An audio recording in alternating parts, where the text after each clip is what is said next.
तो गाइस कैसे हैं आप सब लोग। सीड्स ऑफ इमोर्टैलिटी के एपिसोड 56 के साथ हाजिर हो। तो लास्ट एपिसोड के एंड पे हमने देखा था कि हमारा जो शूरा होता है और चीफ दोनों वहां पर से अपनी घोड़ा गाड़ी को लेकर भागना शुरू कर देते हैं और हियोन कहता है कि तुम लोगों को क्या लगता है कि तुम लोग इतनी आसानी से मुझसे बचकर जा सकते हो। मैं जहां पर तुम्हारा पीछा करूंगा और तुम्हें शायद मेरी फ्लीटिंग फुट टेक्निक के बारे में पता नहीं है वो कितनी ज्यादा फास्ट और इसी के साथ जो अपनी फ्लीटिंग फुट टेक्निक को एक्टिवेट करता है बड़ी तेजी के साथ उनका पीछा करना स्टार्ट करता है। लेकिन जैसे वो उनके करीब पहुंचता है इसी के साथ ही वहां पर उनकी जो घोड़ा गाड़ी होती है वो गायब होना शुरू हो जाती है और साथ ही वो गायब हो जाती है। तो वो कहता है कि ये क्या बकवास हो रही है, क्या जहां पर फिजिक्स के रूल्स को तोड़कर कोई क्वांटम फिजिक्स चल रही है वो कहां पर गायब हो गए हैं। तो हियोन कहता है कि मुझे जहां पर समझ नहीं आ रही कि वो बुढ़ी घोड़ा गाड़ी जहां पर से गायब कैसे हो सकती है, यानी कि वो टूटी पूरी घोड़ा गाड़ी जहां पर अचानक से कहां पर गायब हो गई, या फिर उस बुढ़े घोड़े टाचियों की स्पीड इतनी ज्यादा बढ़ गई है कि वो यहां पर लाइट की स्पीड से भागकर चला गया और मैं उन्हें देख भी नहीं पा रहा, उनकी स्पीड मुझसे ज्यादा कैसे हो सकती है। साथ ही वो कहता है कि जहां पर ग्राउंड के ऊपर तो उनके ट्रैक्स के निशान भी नहीं है, इसका मतलब यह है कि वो यहां पर किसी स्पेस टाइम के वाली स्पेशल टेक्निक को यूज करते हुए यहां पर से गायब हो गए हैं।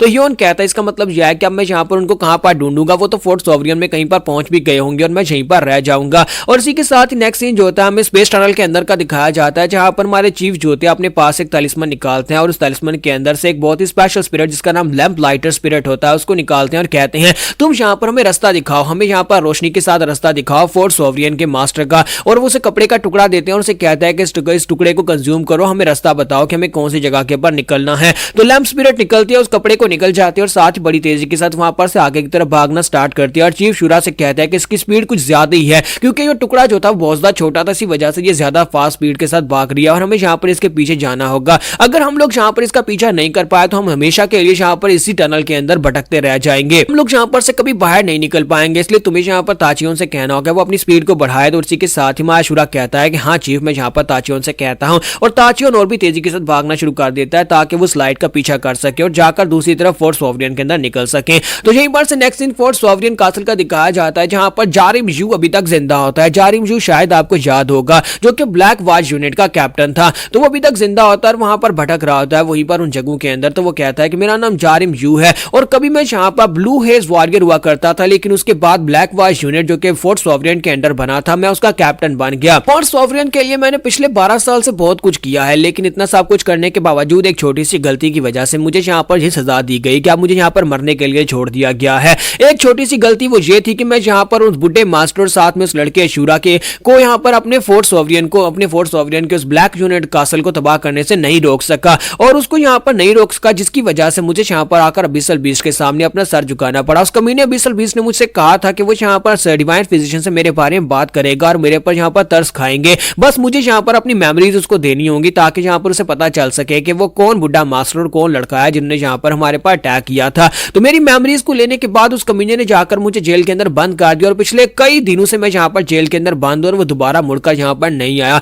और मुझे नहीं लगता कि वो वापस आने भी वाला है। मैं यहीं पर भूख प्यास से मर जाऊंगा। अभी तो ये अच्छी बात है कि मेरी फैमिली के अंदर हमारे फैमिली पैट्रियार्च को एक बहुत ही खास टेक्निक सिखाई जाती है जो कि स्टेल्थी टेक्निक होती है। उस स्टेल्थी टेक्निक की मदद से मैं यहाँ पर अपने आप को बाहर निकाल सकता हूँ। अगर मेरे पास यहाँ पर ये स्पेशल टेक्निक नहीं होती तो मैं वहीं पर कैद रह जाता और वहीं पर उस अबिसल बीस्ट का इंतजार करते करते मर जाता। यहाँ पर से भागने के बाद मैं यहाँ पर पहली बार इस जगह के अंदर इस तरह से घूम रहा हूँ, मुझे नहीं पता था कि यहाँ पर ये केव इतनी ज्यादा बड़ी है। मैं यहाँ पर आगे की तरफ बढ़ता जा रहा हूँ, पता नहीं आगे जा रहा हूँ या फिर बाहर की तरफ जा रहा हूँ, लेकिन ये केव बहुत ज्यादा बड़ी और भूल भुलैया की तरह है। बहुत सारे ब्रिजेस एक दूसरे से जुड़े हुए हैं और मैं यहाँ पर कुछ भी अपना रास्ता नहीं ढूंढ पा रहा, चाहे यहाँ पर कहीं पर भी मेरा रास्ता क्यों ना, लेकिन मैं उसे ढूंढ नहीं पा रहा। और डिवाइन फिजिशियन के कमरे में कहीं कर मैं पहुंच ना जाऊँ, अगर डिवाइन फिजिशियन के पास पहुंच गया तो वो भी मुझे मार डालेगा, इसलिए मुझे यहाँ पर बच कर रहना होगा। इसी के साथ ही जब वहां पर से जारिम जो आगे की तरफ बढ़ रहा होता है साइड के ऊपर से वहां पर किंग्सलेयर स्क्वाड दिखाई देती है कि वहां पर जारिम जो नहीं अबिसल बीस्ट जो होता है अपने साथ वहां पर पूरी एक आर्मी एक कासल के लोगों को लेकर आगे की तरफ बढ़ रहा होता है।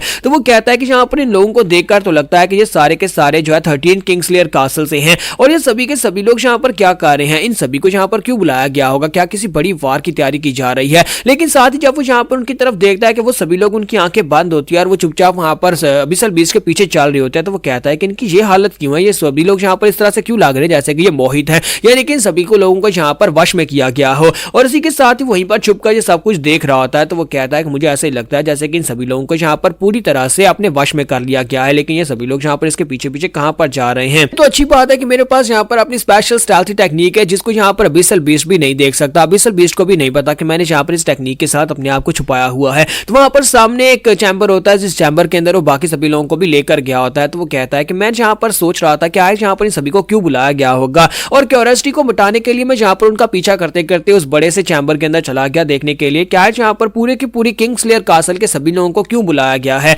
तो जैसे जारिम जो होता है वो उस रूम के अंदर जाता है तो वहां पर जाने के बाद पहले तो सिर्फ वहां पर वही सब कुछ दिखता है, यानी कि बड़े ही खूबसूरत महल है और जहां पर हर एक चीज है, यानी कि बहुत ही खूबसूरत पैलेस बना हुआ है, लेकिन असल में जहां पर पैलेस जैसा कुछ होता नहीं है, वो सिर्फ एक इल्यूजन होती है। तो जारिम जो होता है वहां पर उन सभी के बीचों बीच खड़ा होता है और देख रहा होता है कि ये सभी बेवकूफों की तरह जहां पर अपने सर झुकाकर खड़े हैं, इनकी आंखें बंद है, लेकिन सभी लोग जहां पर आपस में बातें कर रहे हैं। लगता है कि शायद यहाँ पर ये किसी बड़े से कासल के अंदर, एक ऐसे कासल के अंदर जहां पर इनके पास बहुत कुछ है और जो बहुत ही खूबसूरत सीनरी वाली जगह है, लेकिन जहां पर 13 किंग्सलेयर के जितने भी कासल्स थे उन सभी के लोगों की जितनी भी आर्मीज थे और जितने भी लोग थे उन सभी को यहाँ पर जमा कर लिया गया है। यहाँ पर तो लाखों की तादाद में लोग हैं और सभी लोग यहाँ पर बेवकूफों की तरह खड़े हैं, जैसे कि इन सभी को पूरी तरह से वश में किया गया हो। मुझे ये बात तो पता है कि बिसल बीस के पास यहाँ पर इल्यूजन क्रिएट करने की टेक्निक है, वो एक बहुत ही खास टेक्निक को यूज करता है जिससे वो यहाँ पर किसी को भी अपने वश में कर सकता है। तो अब मुझे समझ आए कि ये सभी लोगों को यहाँ पर अपने वश में करके इन सभी को एक चैम्बर में इकट्ठा कर रहे हैं, लेकिन इन सभी को यहाँ पर इकट्ठा क्यों कर रहे हैं, यहाँ पर इस सब का मकसद क्या हो सकता है। जारिम जो कहता है कि मुझे इस बारे में क्या फर्क पड़ता है, मुझे तो बस यहाँ पर से बाहर निकलना है, और वो वहां से फिर से बाहर निकलता है और कहता है कि चलो यहाँ पर से चलते हैं, निकलने का कोई रास्ता ढूंढते हैं। लेकिन जैसे वो थोड़ा सा आगे बढ़ता है उसे साइड के ऊपर से डिवाइन फिजिशियन की आवाज आती है। डिवाइन फिजिशियन वहां पर बिसल बीस के साथ बात करते हुए आगे की तरफ बढ़ रहा होता है और बिसल बीस से कहता है कि सर जैसा आपने कहा था मैंने सारी तैयारियां मुकम्मल कर ली हैं, मैंने यहाँ पर सारे के सारे सैक्रिफाइसेस को एक जगह के ऊपर इकट्ठा कर लिया, बस आप मुझे ऑर्डर करिएगा और उसके बाद सैक्रिफाइसेस की सेरेमनी को मैं स्टार्ट करूंगा। तो उस डिवाइन फिजिशियन से कहता है कि बहुत ही अच्छे, तुमने बहुत ही अच्छा काम किया है, मुझे लगता है कि यहाँ पर ग्रैंड प्राइज की बारी आ चुकी है, इन सभी लोगों ने हमें बहुत ही अच्छे से सर्व किया और अब यहाँ पर इन सभी लोगों का वक्त आ चुका है, हम इन सभी को यहाँ पर चारा बनाकर यूज करने वाले हैं। और सोवरियन के साथ इन लोगों ने अपनी कसम उठाई थी कि ये फोर्ट सोवरियन को सर्व करेंगे, और मुझे लगता है कि इनके लिए इससे बड़ी ऑनर की बात क्या होगी कि ये लोग फोर्ट सोवरियन के लिए सर्व कर पाएंगे और आखिरी बार यहाँ पर अपना सैक्रिफाइस देकर फोर्ट सोवरियन के लिए सर्व करेंगे। हम यहाँ पर अपने दुश्मन को ल्योर करने के लिए इन सभी को यूज करने वाले हैं। बिसल बीस से कहता है जी सर मुझे आपकी समझ आ गई, आप यहाँ पर क्या कर रहे हैं, हम लोग यहाँ पर बहुत ही जल्दी अपने दुश्मन को पकड़ लेंगे। और इसी के साथ ही जारिम जो सोच रहा होता है कि यहाँ पर किसको सैक्रिफाइस बनाया जा रहा है, क्या यहाँ पर 13 किंग कासल के सभी लोगों को सैक्रिफाइस बनाकर यूज किया जा रहा है, लेकिन क्या उन सभी लोगों को यहाँ पर कुर्बानी दी जा रही है किसी को पकड़ने के लिए है, जहाँ पर ऐसा क्यों किया जा रहा है। डिवाइन फिजिशियन कमीना जहाँ पर ये सब कुछ क्यों कर रहा है, वो तो एक अच्छा इंसान है। और इसी के साथ ही डिवाइन फिजिशियन पीछे की तरफ घूमकर देखता है और कहता है कि मुझे यहाँ पर कुछ महसूस हुआ है, लगता है कोई यहाँ पर है। तो हमारा जारिम जो बहुत ज्यादा घबरा जाता है, कहता है मेरी वाट लगने वाली है, इन लोगों ने तो यहाँ पर मुझे पकड़ लिया, मैं यहाँ पर डिवाइन फिजिशियन से अपनी टेक्निक के साथ बच नहीं सकता। और इसी के साथ ही दिखाता है कि जहाँ पर जारिम जो छुपा होता है वहीं पर उसके सर के ऊपर से वहां पर हमारा ताचियोन बाहर निकलता है, पूरी घोड़ा गाड़ी जो होती है वहां पर दीवार के अंदर से बाहर निकल आती है। हमारा अशूरा और उसके ऊपर चीफ बैठे होते हैं और धोनी वहां पर उनकी तरफ देखते हैं, जबकि चीफ, अशूरा और बिसल बीस सभी लोग एक दूसरे की तरफ देखते हैं कि ये लोग यहाँ पर अचानक से कहां से निकल आए हैं। यहाँ पर हमारी एपिसोड 56 का एंड होगा और नेक्स्ट एपिसोड में हम लोग यहाँ पर चीफ और डिवाइन फिजिशियन की और बिसल और अशूरा की फाइट देखेंगे। तो गाइस कैसे हैं आप सब लोग। सीड्स ऑफ इमॉर्टैलिटी के एपिसोड 57 के साथ हाजिर। तो लास्ट एपिसोड के एंड पे हमने देखा था कि हमारा शूरा और चीफ जो होते हैं वो अपनी कार्ड को लेकर सीधा फोर्ट सोवरियन के अंदर घुस आते हैं, उस केव के अंदर जहां पर उनके सामने डिवाइन फिजिशियन खड़ा होता है। डिवाइन फिजिशियन और बिसल बीस दोनों ये देखकर काफी ज्यादा हैरान होते हैं, वो सभी लोग एक दूसरे की तरफ घूर घूर कर देख रहे होते हैं कि ये लोग यहाँ पर अचानक कहाँ से निकल आए। वो लोग वहां पर लैंडिंग मारते हैं। इसी के साथ ही हमारा शूरा जो होता है वहां पर उनकी तरफ घूर कर देखता है। दूसरी तरफ से बिसल बीस कहता है कि ये क्या हो रहा है, ये आउटलैंडर्स यहाँ पर क्या कर रहे हैं। तो वही आउटलैंडर्स जिन लोगों ने पर हमारे ऊपर धावा बोला हुआ है, जिन्होंने हमारे 2 फोर्ट्स को भी बर्बाद कर दिया, 2 कासल बर्बाद कर दिए। तो इसी के साथ ही अपनी पावर्स को रिलीज करता और कहता है कि माय लॉर्ड आप प्लीज जल्दी से साइड पर हट जाए, मैं यहाँ पर इन सभी को ब्लॉक करने की कोशिश करता हूँ, मैं इनके ऊपर अटैक करता हूँ। और इसी के साथ शूरा जो होता है बड़ी तेजी के साथ जंप करते हुए बिसल बीस के ऊपर अटैक करने के लिए आगे बढ़ता है। अभी उसकी घोड़ा गाड़ी वहां पर लैंड भी नहीं हुई होती कि इसी के साथ ही वो जाकर बिसल बीस के ऊपर अटैक कर देता है। वो अपना ठंडा लेकर जैसे वहां पर जाकर उसके ऊपर स्ट्राइक लगाता है तो एक बहुत ही बड़ा धमाका होता है। तो केव के अंदर ही वहां पर इतना पावरफुल धमाका होता है कि वहां पर नीचे का पूरा ग्राउंड ही टूट जाता है। और पूरे ग्राउंड के टूटने के साथ ही वहां पर नीचे हर एक चीज उल्टी सीधी हो जाती है और घोड़ा भी वहां पर ग्राउंड के ऊपर गिर जाता है।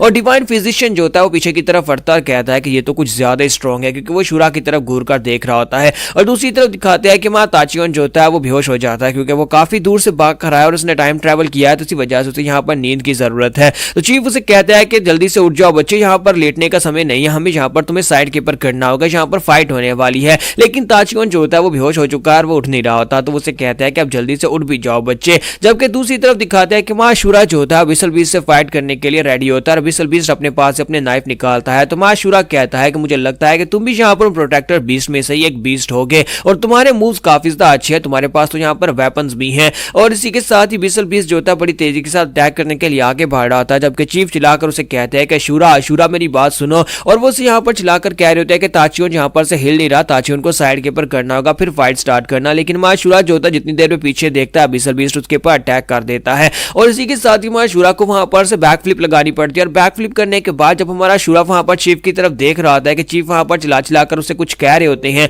और इसी के साथ ही वहां पर से चीफ गायब हो जाते हैं। जब जैसे ही माशूरा ग्राउंड के ऊपर लैंड करता है पीछे की तरफ घूमकर वहां पर विसल बीस्ट के ऊपर अटैक करता है। तो विसल बीस्ट जो होता है वहां पर अपने दोनों नाइफ्स के साथ उसके अटैक को ब्लॉक करता है, लेकिन वो उड़ता पीछे जाकर दीवार के साथ टकराता है और काफी दूर जाकर दीवार के अंदर धंस जाता है। तो माशूरा जो होता है उसके ऊपर हिट लगाने के बाद अब जल्दी से पीछे की तरफ घूमता और कहता है कि चीफ कहां पर चले गए। तो चीफ वहां पर नहीं होते, ताचियोन की घोड़ा गाड़ी वहीं पर होती है लेकिन वहां पर चीफ नहीं होते, चीफ गायब हो चुके हैं। जबकि यहीं पर से नेक्स्ट सीन जो होता है हमें उसी केव के एक दूसरे हिस्से का दिखाया जाता है जहां पर जरमान जो होता है वो आगे की तरफ बढ़ रहा होता है। तो जबकि हमारा चीफ जो होता है उसे कहता है कि टाइम मेज पैजर कमान यानी कि टाइम के स्पेस के मैनिपुलेटर जरमान। तो फाइनली यहाँ पर हम लोग दोबारा मिल रहे हैं। उसी के साथ चीफ उसे कहता है कि मुझे यहाँ पर एक बात की समझ नहीं आई कि तुम्हारे जैसा एक टाइम में जिसके पास यहाँ पर टाइम को कंट्रोल करने की शक्ति है वो यहाँ पर सर्कल्स में क्यों घूम रहा है जबकि तुम यहाँ पर किसी चीज की तैयारी कर रहे हो, और वो क्या चीज है जिसके लिए तुम यहाँ पर टाइम स्टॉल करने की कोशिश कर रहे हो। फिर साथ ही चीफ उसे कहते हैं कि मैं यहाँ पर इस बात से काफी ज्यादा हैरान हुआ, तुमने यहाँ पर शूरा को मुझसे अलग कर दिया, तुमने जानबूझकर ये सारी की सारी प्लानिंग की, तुमने हमें यहाँ पर खुद आने दिया और उसके बाद तुमने मुझे और शूरा दोनों को अलग कर दिया ताकि तुम यहाँ पर हम दोनों को अलग करके हम दोनों के ऊपर अटैक कर सको या फिर जो भी कर सको।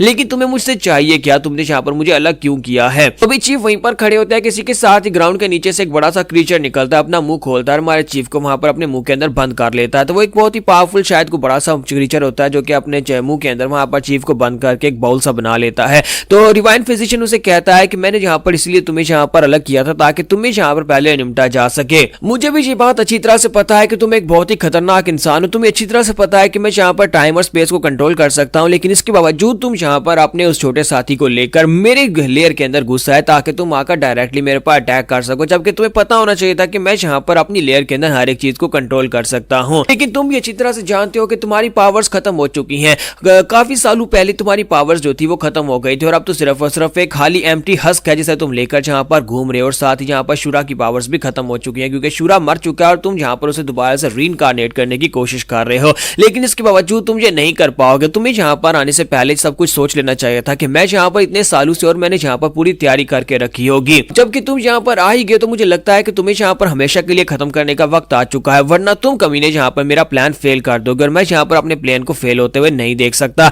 मैं इतने सालों से यहाँ पर तैयारी कर रहा हूँ, पिछले कई हजार सालों से मैंने यहाँ पर इसकी तैयारी की है। जबकि इसी के साथ ही वहां पर वो जो फ्लावर होता है जिसने वहां पर हमारे चीफ को निगल लिया था, वो फ्लावर जो होता है उसके अंदर क्रैक्स पड़ना शुरू हो जाते हैं और फ्लावर टूट जाता है और उसके टूटने के साथ दिखाता है कि चीफ ने अपने हाथ में एक तलिस्मन पकड़ा होता है और इस तलिस्मन की मदद से उन्होंने वहां पर उसको तोड़ा होता है। फिर साथ ही वहां पर चीफ उसको तोड़ने के बाद से कहते हैं, तो चीफ उसे कहते हैं कि आज भी तुम्हारी बातें करने की आदत नहीं गई, तुम आज भी यहाँ पर सवाल पूछते हो और साथ ही उन सवालों के जवाब तुम्हें चाहिए होते हैं। हाँ, ये बात वाकई में सच है कि मेरी पावर्स चली गई। मैंने तुमसे कहा था ना कि मैंने अपने एक दोस्त से उधार पावर ली थी और वो सारी पावर मैंने उस दोस्त को वापस कर दी थी और अब मेरे पास यहाँ पर वो पावर्स नहीं बची, लेकिन मेरे पास अभी भी यहाँ पर बहुत सारी ऐसी चालें हैं और वो सारी चालें तुम्हें हराने के लिए काफी है। मैंने उन सभी चालों को तुम्हें हराने के लिए यहाँ पर रेडी किया था। फिर साथ ही उसे कहता है कि जरमान, काफी अरसे के बाद हम लोग यहाँ पर दोबारा मिल रहे हैं, तो क्या तुम यहाँ पर मुझे अच्छे से ग्रीट नहीं करोगे? कभी तुम यहाँ पर मुझे अपना चीफ कहा करते थे, अब मुझे यहाँ पर तुमसे एक सवाल का जवाब चाहिए और वो सवाल ये है कि आखिर तुमने मेरा चेहरा क्यों चुराया, तुमने यहाँ पर मेरा चेहरा क्यों लिया है। डिवाइन फिजिशियन जो होता है उसकी बात सुनने के बाद वहां पर काफी ज्यादा हैरान होता है कि इसे यहाँ पर इस सवाल का जवाब चाहिए कि मैंने इसका चेहरा क्यों चोरी किया, क्योंकि दोनों की शक्ल खूबहू एक जैसी होती है।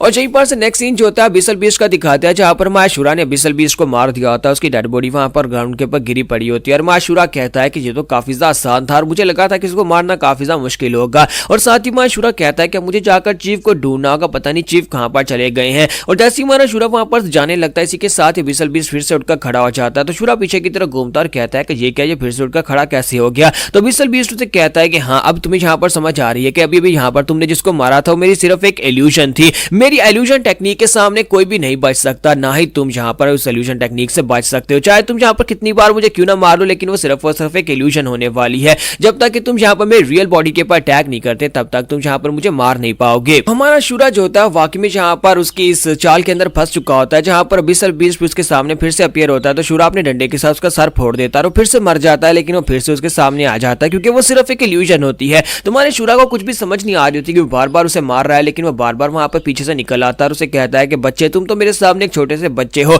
जो कि यहाँ पर अपने आप को इस इल्यूजन से भी नहीं बचा सकते। तुम मेरी इल्यूजन के अंदर पूरी तरह से फंस चुके हो। तुम्हारा शूरा जो होता है बार बार उसके ऊपर अटैक कर रहा होता है, बार बार उसे मार रहा होता है, लेकिन असल में उसे मार नहीं रहा होता, बल्कि वो सिर्फ अपने डंडे को इधर उधर घुमा रहा होता है। तो बिसल बीस्ट उसे कहता है, क्या तुम्हें पता है कि मुझे यहाँ पर बिसल बीस्ट क्यों कहा जाता है? क्योंकि मैं यहाँ पर अपनी इल्यूजन की वजह से एक अबिस क्रिएट कर सकता हूँ, एक ऐसी अबिस जो कि फैंडम लॉस है, जिसके अंदर तुम कभी यहाँ पर बाहर नहीं निकल सकते। तो हमेशा के लिए इसके अंदर ट्रैप हो चुके हो। तुम यहाँ पर कुछ भी करो, लेकिन तुम कभी भी यहाँ पर मेरी सॉल्यूशन के अंदर से बाहर नहीं निकल पाओगे। और दूसरी तरफ का सीन दिखाते हैं जहां पर हमारे चीफ जो होते हैं वो वहां पर डिवाइन फिजिशियन के ऊपर अटैक करते हैं। तो डिवाइन फिजिशियन उनके अटैक्स को ब्लॉक करने के बाद फिर आगे भागना शुरू कर देता है। तो चीफ कहते हैं कि ये कमीना यहाँ पर फाइट बैक नहीं कर रहा, बल्कि यहाँ से भाग रहा है। तो जैसे वो भाग कर जाता है तो उसी के साथ ही वहां पर एक दरवाजा बंद हो जाता है, यानी कि वहां पर केव जो होती है वो बंद हो जाती है। लेकिन चीफ अपने तलिस्मन को यूज करते हुए उस दरवाजे को भी तोड़ देते हैं और उस दरवाजे को तोड़कर वहां पर से बाहर निकलते हैं और सामने की तरफ देखते हैं कि वहां पर सामने जो होता है वहां पर डिवाइन फिजिशियन नहीं होता। तो इसी के साथ ही हमारा चीफ थोड़ा सा और आगे जाते हैं तो वहां पर डिवाइन फिजिशियन दिखाई देता है जो कि सीढ़ियों के पास खड़ा होता है। वहां पर सीढ़ियां आती हैं जो कि ऊपर की तरफ जा रही होती हैं, डिवाइन फिजिशियन वहां पर सामने खड़ा होता है। लेकिन डिवाइन फिजिशियन ने यहाँ पर बहुत सारे ट्रैप्स बिछा रखे हैं। तो क्या चीफ यहाँ पर इन सभी ट्रैप्स को अवॉइड करते हुए डिवाइन फिजिशियन तक पहुंच पाएंगे या नहीं, और क्या चीफ यहाँ पर डिवाइन फिजिशियन को ओवरपावर कर सकते हैं या नहीं, हम लोग नेक्स्ट एपिसोड में देख पाएंगे।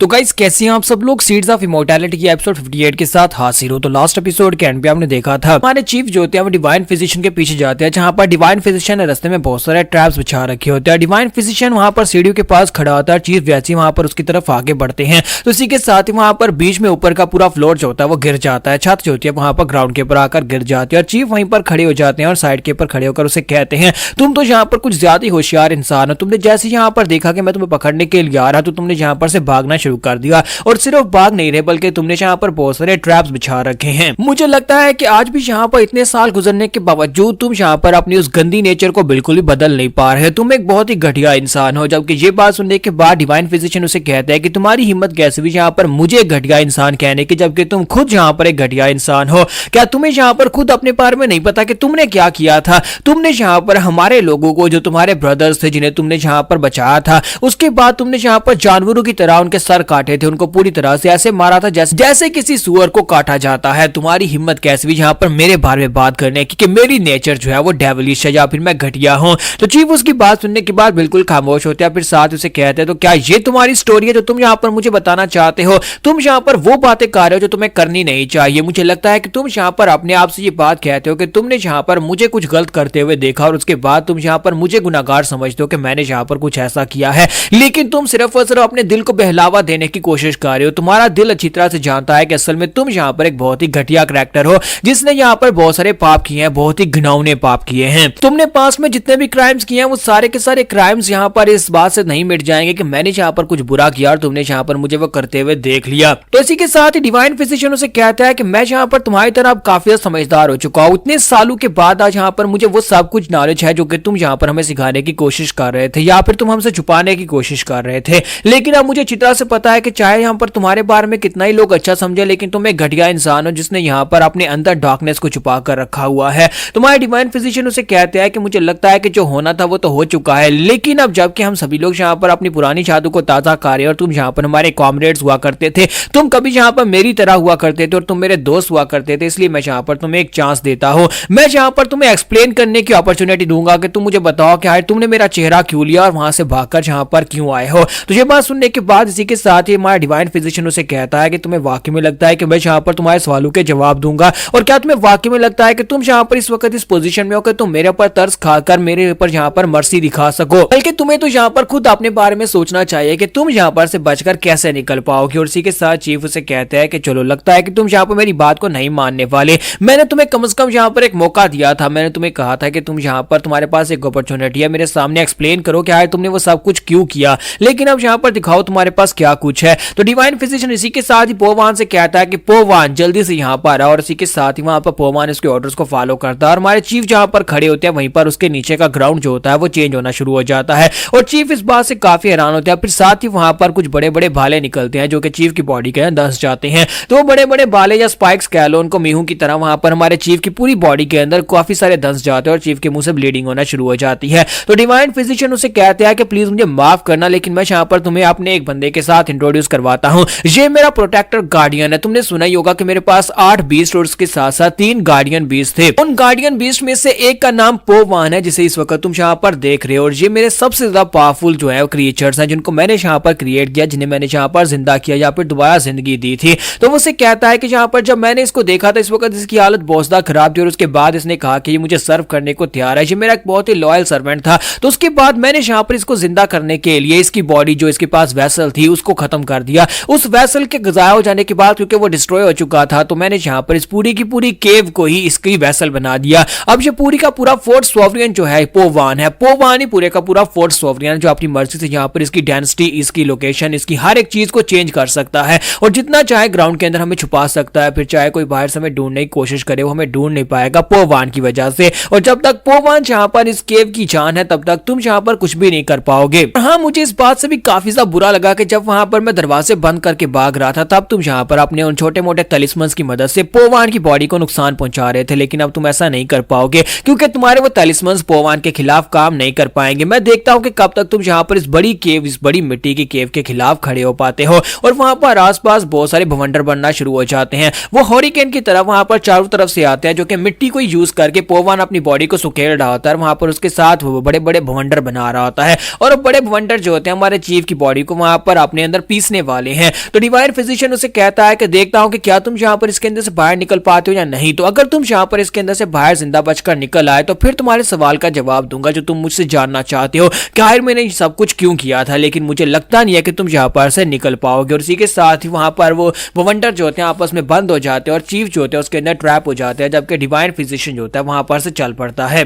तो यहीं पर से नेक्स्ट सीन जो होता है हमें अशूरा का दिखाया जाता है कि हमारा अशूरा जो होता है वो अलग ही स्पेस के अंदर ट्रैप होता है क्योंकि वो यहाँ पर इल्यूजन की वजह से पूरी तरह से उसके कंट्रोल में होता है। बिसल बीस्ट ने उसे अपनी इल्यूजन के साथ कंट्रोल कर लिया होता है। और यहाँ पर हमारा अशूरा जो होता है वो अपनी एक बैकग्राउंड का सीन देखता है। यहाँ पर उसके हाथ में एक बुच्चर नाइफ होता है, वो उस बुच्चर नाइफ को देखता है, उसके ऊपर ब्लड लगा होता है। तो हमारा अशूरा जब उस बुच्चर नाइफ की तरफ देख रहा होता है वहां पर अपना पास्ट याद आता है जब वो एक बच्चा था। चीफ से मिलने से पहले वाली जो बात है तो उसने यहाँ पर सिर्फ और सिर्फ एक बुच्चर नाइफ के साथ एक पूरे के पूरे फैमिली यानी कि पूरे के पूरा सेक्टर जो था उसको पूरी तरह से बर्बाद कर दिया, सभी लोगों को मार दिया था सिर्फ अपने बुच्चर नाइफ की मदद से। और उसके बाद हमारा अशूरा जो होता है वहां पर से आगे की तरफ चलना स्टार्ट करता है अकेला, जिसे इस बारे में कुछ भी नहीं पता कि आखिर वो उस जगह के ऊपर कर क्या रहा था क्योंकि उसकी पावर्स वहां पर अवेकन होती है। उसकी बॉडी के अंदर गॉड ऑफ डिस्ट्रक्शन जो है वो रीइंकार्नेट होने वाला है। इसी वजह से उसे यहाँ पर समझ नहीं आ रही थी कि उसने क्या कर दिया है। तो हमारा अशूरा वहां पर अपने सेक्टर के सभी लोगों को मारने के बाद वहां पर उस रेतिस्तान में आगे की तरफ बढ़ता है। तो यहीं पर दिखाता है कि थोड़ी आगे जाने के बाद उसका बुच्चर नाइफ दिखाता है, फिर साथ ही थोड़ी आगे जाने के बाद वो खुद भी वहां पर ग्राउंड के ऊपर गिरकर वहीं पर बेहोश हो जाता है।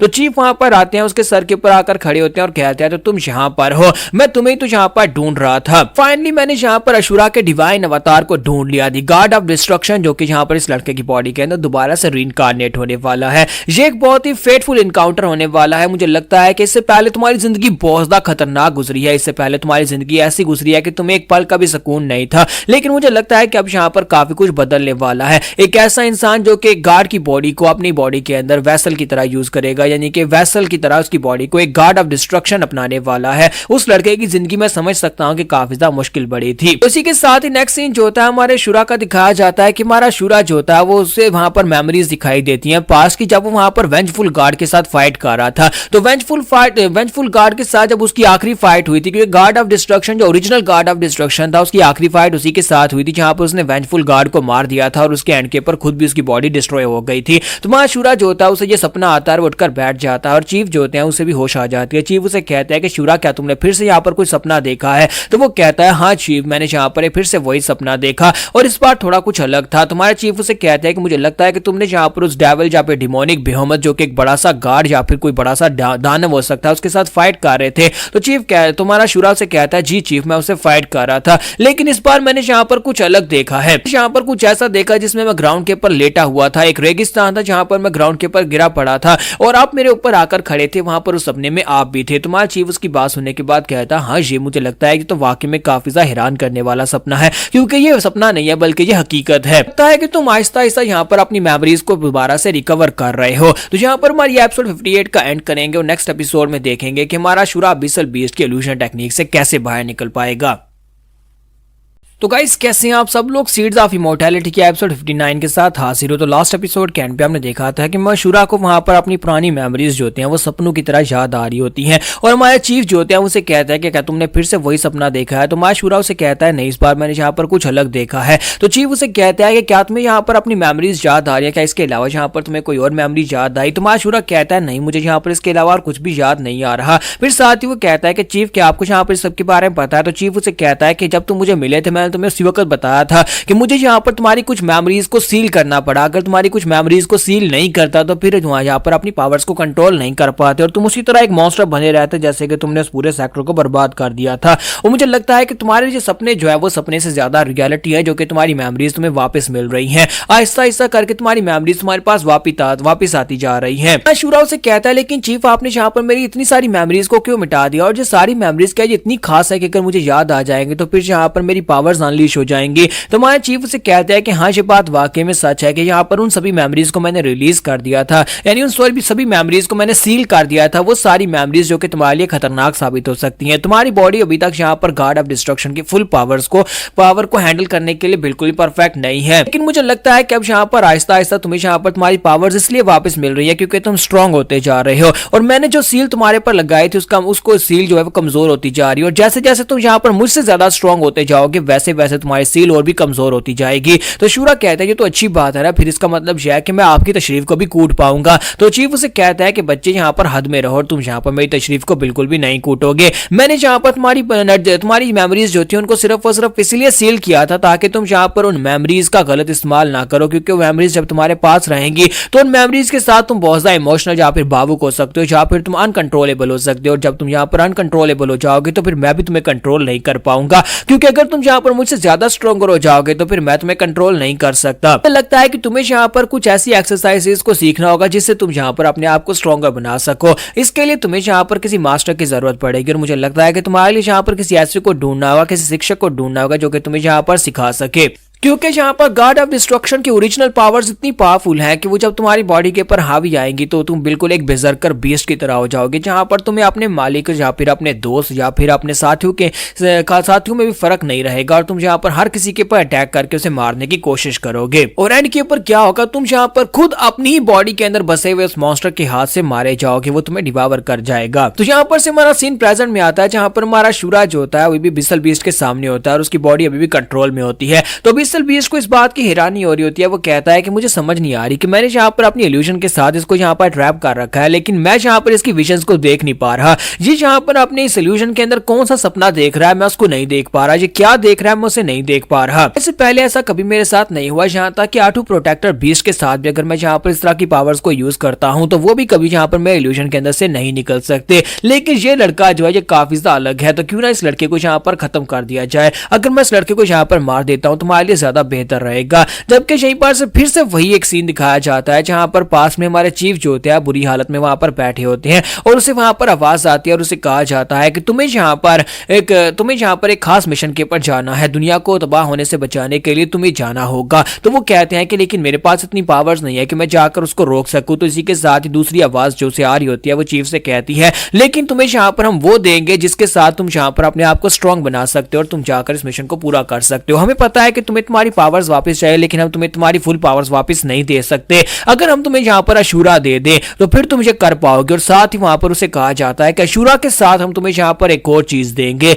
अब यहाँ पर सीन प्रेजेंट में आता है जहां पर हमारे चीफ जो होते हैं वो दूसरी चीज को यूज करने वाले। एक तो उन्हें जहां पर अशूरा दिया गया था और दूसरा जहां पर उन्हें एक और पावर दी गई थी। जब वहां पर अशूरा की बॉडी जो होती है उस हॉरिकेन्स के अंदर पूरी तरह से ट्रैप हो जाती है, तो उसी के साथ ही डिवाइन फिजिशियन वहां पर जाने लगता है, तो वहीं पर रुक जाता है, क्योंकि वहां पर जो हॉरिकेन्स होते हैं वो भी रुक जाते हैं और वहां पर उस हॉरिकेन्स के अंदर से बहुत ही पावरफुल फायर पावर नजर आना शुरू होती है। फायर पावर इतनी पावरफुल होती है कि उसके आसपास इतने हॉरिकेन्स होते हैं जो कि यहाँ पर पोवान की बॉडी से बने थे, वो सारे के सारे डिस्ट्रॉय हो जाते हैं। चीफ भी इस बात से पहुंचता घबरा जाता, सॉरी चीफ ने डिवाइन फिजिशियन इस बात से पहुंचता घबरा जाता है। वो कहता है ये इम्पॉसिबल है, ये बिल्कुल भी नहीं हो सकता, ये तो मास्टर ऑफ पैराडाइज यानी कि उन पैराडाइज के जो गार्ड्स थे, ओरिजिनल गार्ड्स थे, तो उनकी पावर्स हैं। तो उसे वहां पर सामने एक पैराडाइज का गार्ड भी दिखाई देता है जिसकी ये फायर पावर को हमारे चीफ यूज कर रहे होते हैं। तो उन्हें यहाँ पर अशूरा के साथ एक दूसरी चीज दी गई थी, यहाँ पर पैराडाइज के गार्ड्स की ओरिजिनल पावर्स दी गई थी जिनको वो यूज करके यहाँ पर अपने ओपोनेंट को हरा सकते हैं। तो जैसे ही वहां पर हमारे चीफ जो होते हैं पैराडाइज की फायर पावर को यूज करते हैं तो वहां पर आसपास का पूरा ग्राउंड जो होता है वो टूट जाता है, एक जबरदस्त धमाका होता है, वहां पर आसपास की हर एक चीज जलकर खाक हो जाती है।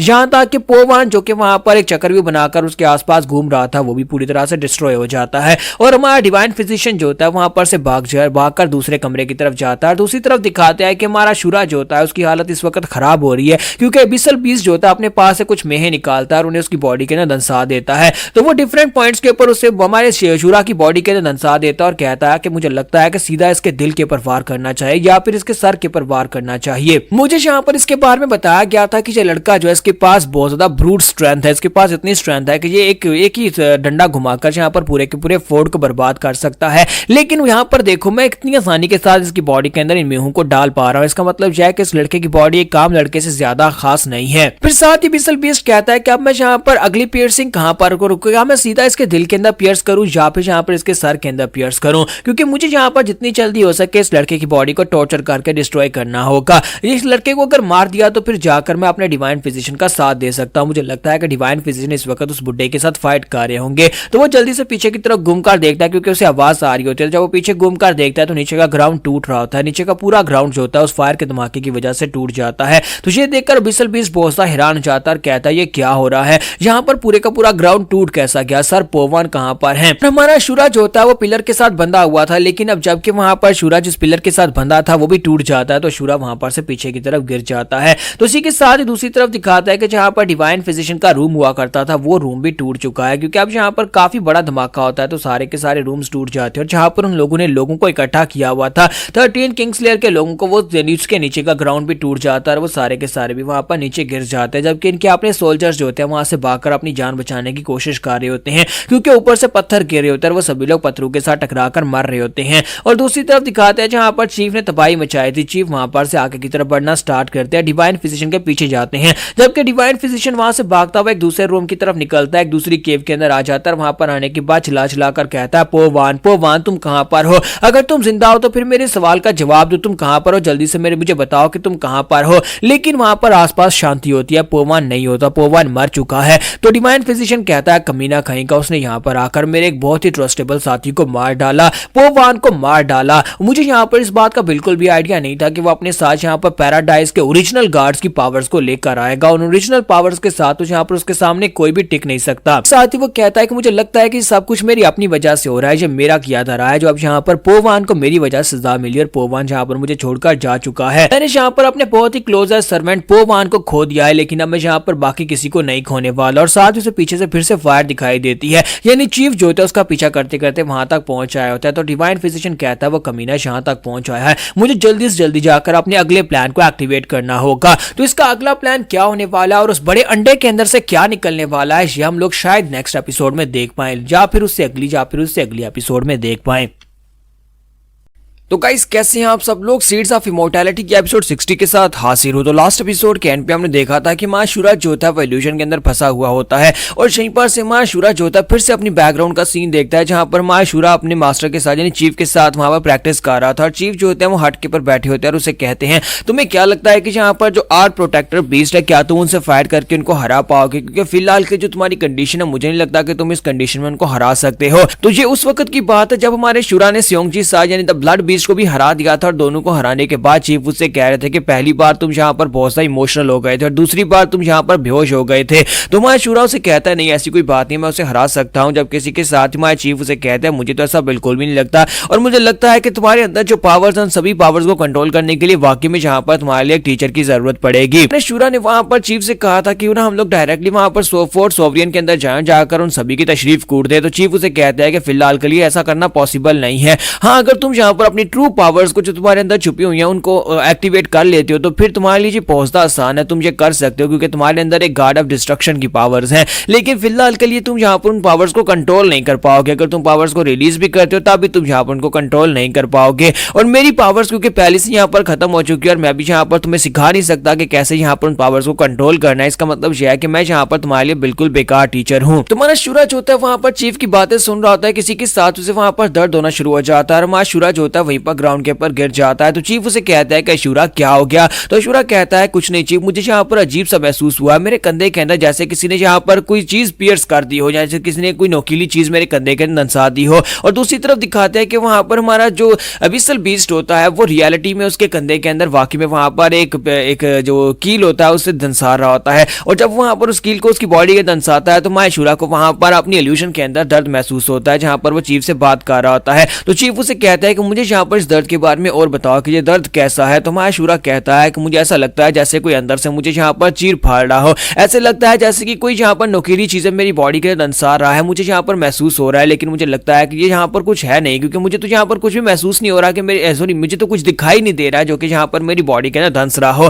तो इसी के साथ ही एल्डर उसे कहता है कि मुझे लगता है जो भी तुम यहाँ पर बात कर रहे हो उसकी कोई सेंस नहीं बनती। लेकिन एक बात तो यहाँ पर तुम्हें भी समझनी चाहिए कि इस दुनिया में कोई भी ऐसी चीज नहीं है जिसकी कोई काज ना हो। हर एक मकसद, हर एक चीज के पीछे उसका मकसद जरूर होता है। जैसे कि तुम यहाँ पर कह रहे हो कि तुम्हें दर्द हो रही है, इसका मतलब यह है कि इसके पीछे कोई ना कोई मकसद जरूर है। हो सकता है कि तुम्हें यहाँ पर दर्द महसूस हो रहा हो और तुम यहाँ पर किसी के इल्यूशन के अंदर फंसे हुए हो। और मैंने तुम्हें क्या बताया था कि इल्यूशन के अंदर से निकलने का बेहतरीन तरीका क्या होता है? तुम्हें यहाँ पर खुद इस इल्यूशन के अंदर से बाहर निकलना होगा, तुम्हें इस रियलिटी को पहचानना होगा। मुझे लगता है कि यहाँ पर मैं तुम्हें कितनी बार सबक सिखाऊं तब भी तुम्हें यहाँ पर ये समझ नहीं आने वाला, लेकिन खुद जब यहाँ पर तुम इस तरह के इल्यूशन के अंदर फंसोगे और उस इल्यूशन के अंदर से बाहर निकलोगे तभी तुम्हें यहाँ पर समझ आने वाली है। तुम यहाँ पर एक फैंटम पेन इल्यूशन के अंदर फंस चुके हो जहाँ पर तुम्हें दर्द रियलिटी में महसूस हो रहा है लेकिन तुम यहाँ पर अपने सपने के अंदर भी दर्द को महसूस कर रहे हो। हमारा सूरज होता है वहां पर चीफ की सारी बातों को सुनता और सुनने के बाद से वहां पर एक ब्रेक थ्रू मिलता है कि कैसे वो यहाँ पर सोल्यूशन के अंदर से बाहर निकल सकता है। तो हमारा सूरज होता है अपने अंदर की पावर्स को अवेकन करता है, थोड़ी देर के लिए वहां पर उसकी पावर्स अवेकन होती हैं और वहां पर अंदर का सीन दिखाते हैं रियलिटी का जहां पर अब ऊपर से जो दीवारें गिर रही थी क्योंकि यहाँ पर हमारे चीफ ने पैराडाइज के गार्ड्स की पावर्स को यूज किया था जिसकी वजह से अब यहाँ पर पूरी केव गिर रही होती है। तो वहां पर हमारा सूरज होता है वो भी वहां पर नीचे गिर जाता है, उसका जिस पिलर के साथ वो बांधा गया था वो पिलर भी ग्राउंड के ऊपर गिर जाता है। तो अबिसल बीस्ट अपने आप को बचाता है, फिर साथ ही वहां पर शूरा को ढूंढता है और कहता है कि जहां पर जो हुआ क्या, लगता है कि जहां पर पोवान की पूरी बॉडी को डिस्ट्रॉय कर दिया गया है। अगर पोवान जहां पर आंसर नहीं कर रहा तो इसका मतलब यह है कि पोवान को मार दिया गया, उस बुढ़े मास्टर ने पोवान को मार दिया। और साथ ही वो साइड के ऊपर देखता है कि शूरा जो होता है वो ग्राउंड के ऊपर गिरा पड़ा होता है और वो आगे बढ़ता है और कहता है कि जिस पिलर से मैंने इसको बांधा था वो तो टूट चुका है। अब मुझे लगता है कि मुझे इस लड़के को जल्दी से जल्दी मार देना चाहिए, मुझे इसके साथ और ज्यादा खेलने की बजाय से जल्दी से मारकर जाकर अपने डिवाइन फिजिशियन का साथ देना है। डिवाइन फिजिशियन वहां पर काफी ज्यादा मुश्किल में हो सकते हैं। तो जैसे वो आगे बढ़ता है और कहता है कि इस लड़के को मार देना चाहिए, वहीं पर देखता है कि उसके कंधे के अंदर जो एक नेल लगा हुआ था वो निकल चुका होता है। तो वो कहता है कि ये क्या, ये तो इसके कंधे के अंदर मैंने दंसाया था, फिर यहाँ पर से निकल कैसे गया? क्योंकि जब मैंने इसे बांधा था मुझे अच्छी तरह से याद है कि मैंने इसकी बॉडी के अंदर काफी सारे नेल्स दंसाए थे। फिर साथ ही वो कहता हो सकता है कि इस दीवारों के टूटने और पिलर के टूटने की वजह से ये नीचे गिरा है जिसकी वजह से नेल अपने आप यहाँ पर से निकल गया हो। लेकिन साथ ही दिखाता है कि हमारा शूरा अपने हाथ हिला रहा होता है। तो विसल बीस्ट कहता है ऐसा कैसे पॉसिबल है, ये अपना हाथ कैसे हिला सकता है? इसका मतलब यह कि मेरी इल्यूजन के अंदर से बाहर निकलने की कोशिश कर रहा है। तो वो कहता है नहीं मैं इसे उठने नहीं दे सकता और इसी के साथ वो फिर से वहां पर उस नेल को सामने की तरफ स्टैब करने की कोशिश करता है ताकि वो शूरा के सर में उस नेल को दंसाकर शूरा को वहीं पर मार सके। लेकिन हमारा शूरा जो होता है उसका हाथ पकड़ लेता है और दूसरा हाथ उसके मुंह के ऊपर रखता है और साथ ही हमारे शूरा की आंखें अभी तक बंद होती है लेकिन वो अपनी ट्रू पावर्स को यूज कर रहा होता है। तो हमारा शूरा जो होता है उसके मुंह के ऊपर हाथ रखता है और वहीं पर से ब्लड दिखाई देता है।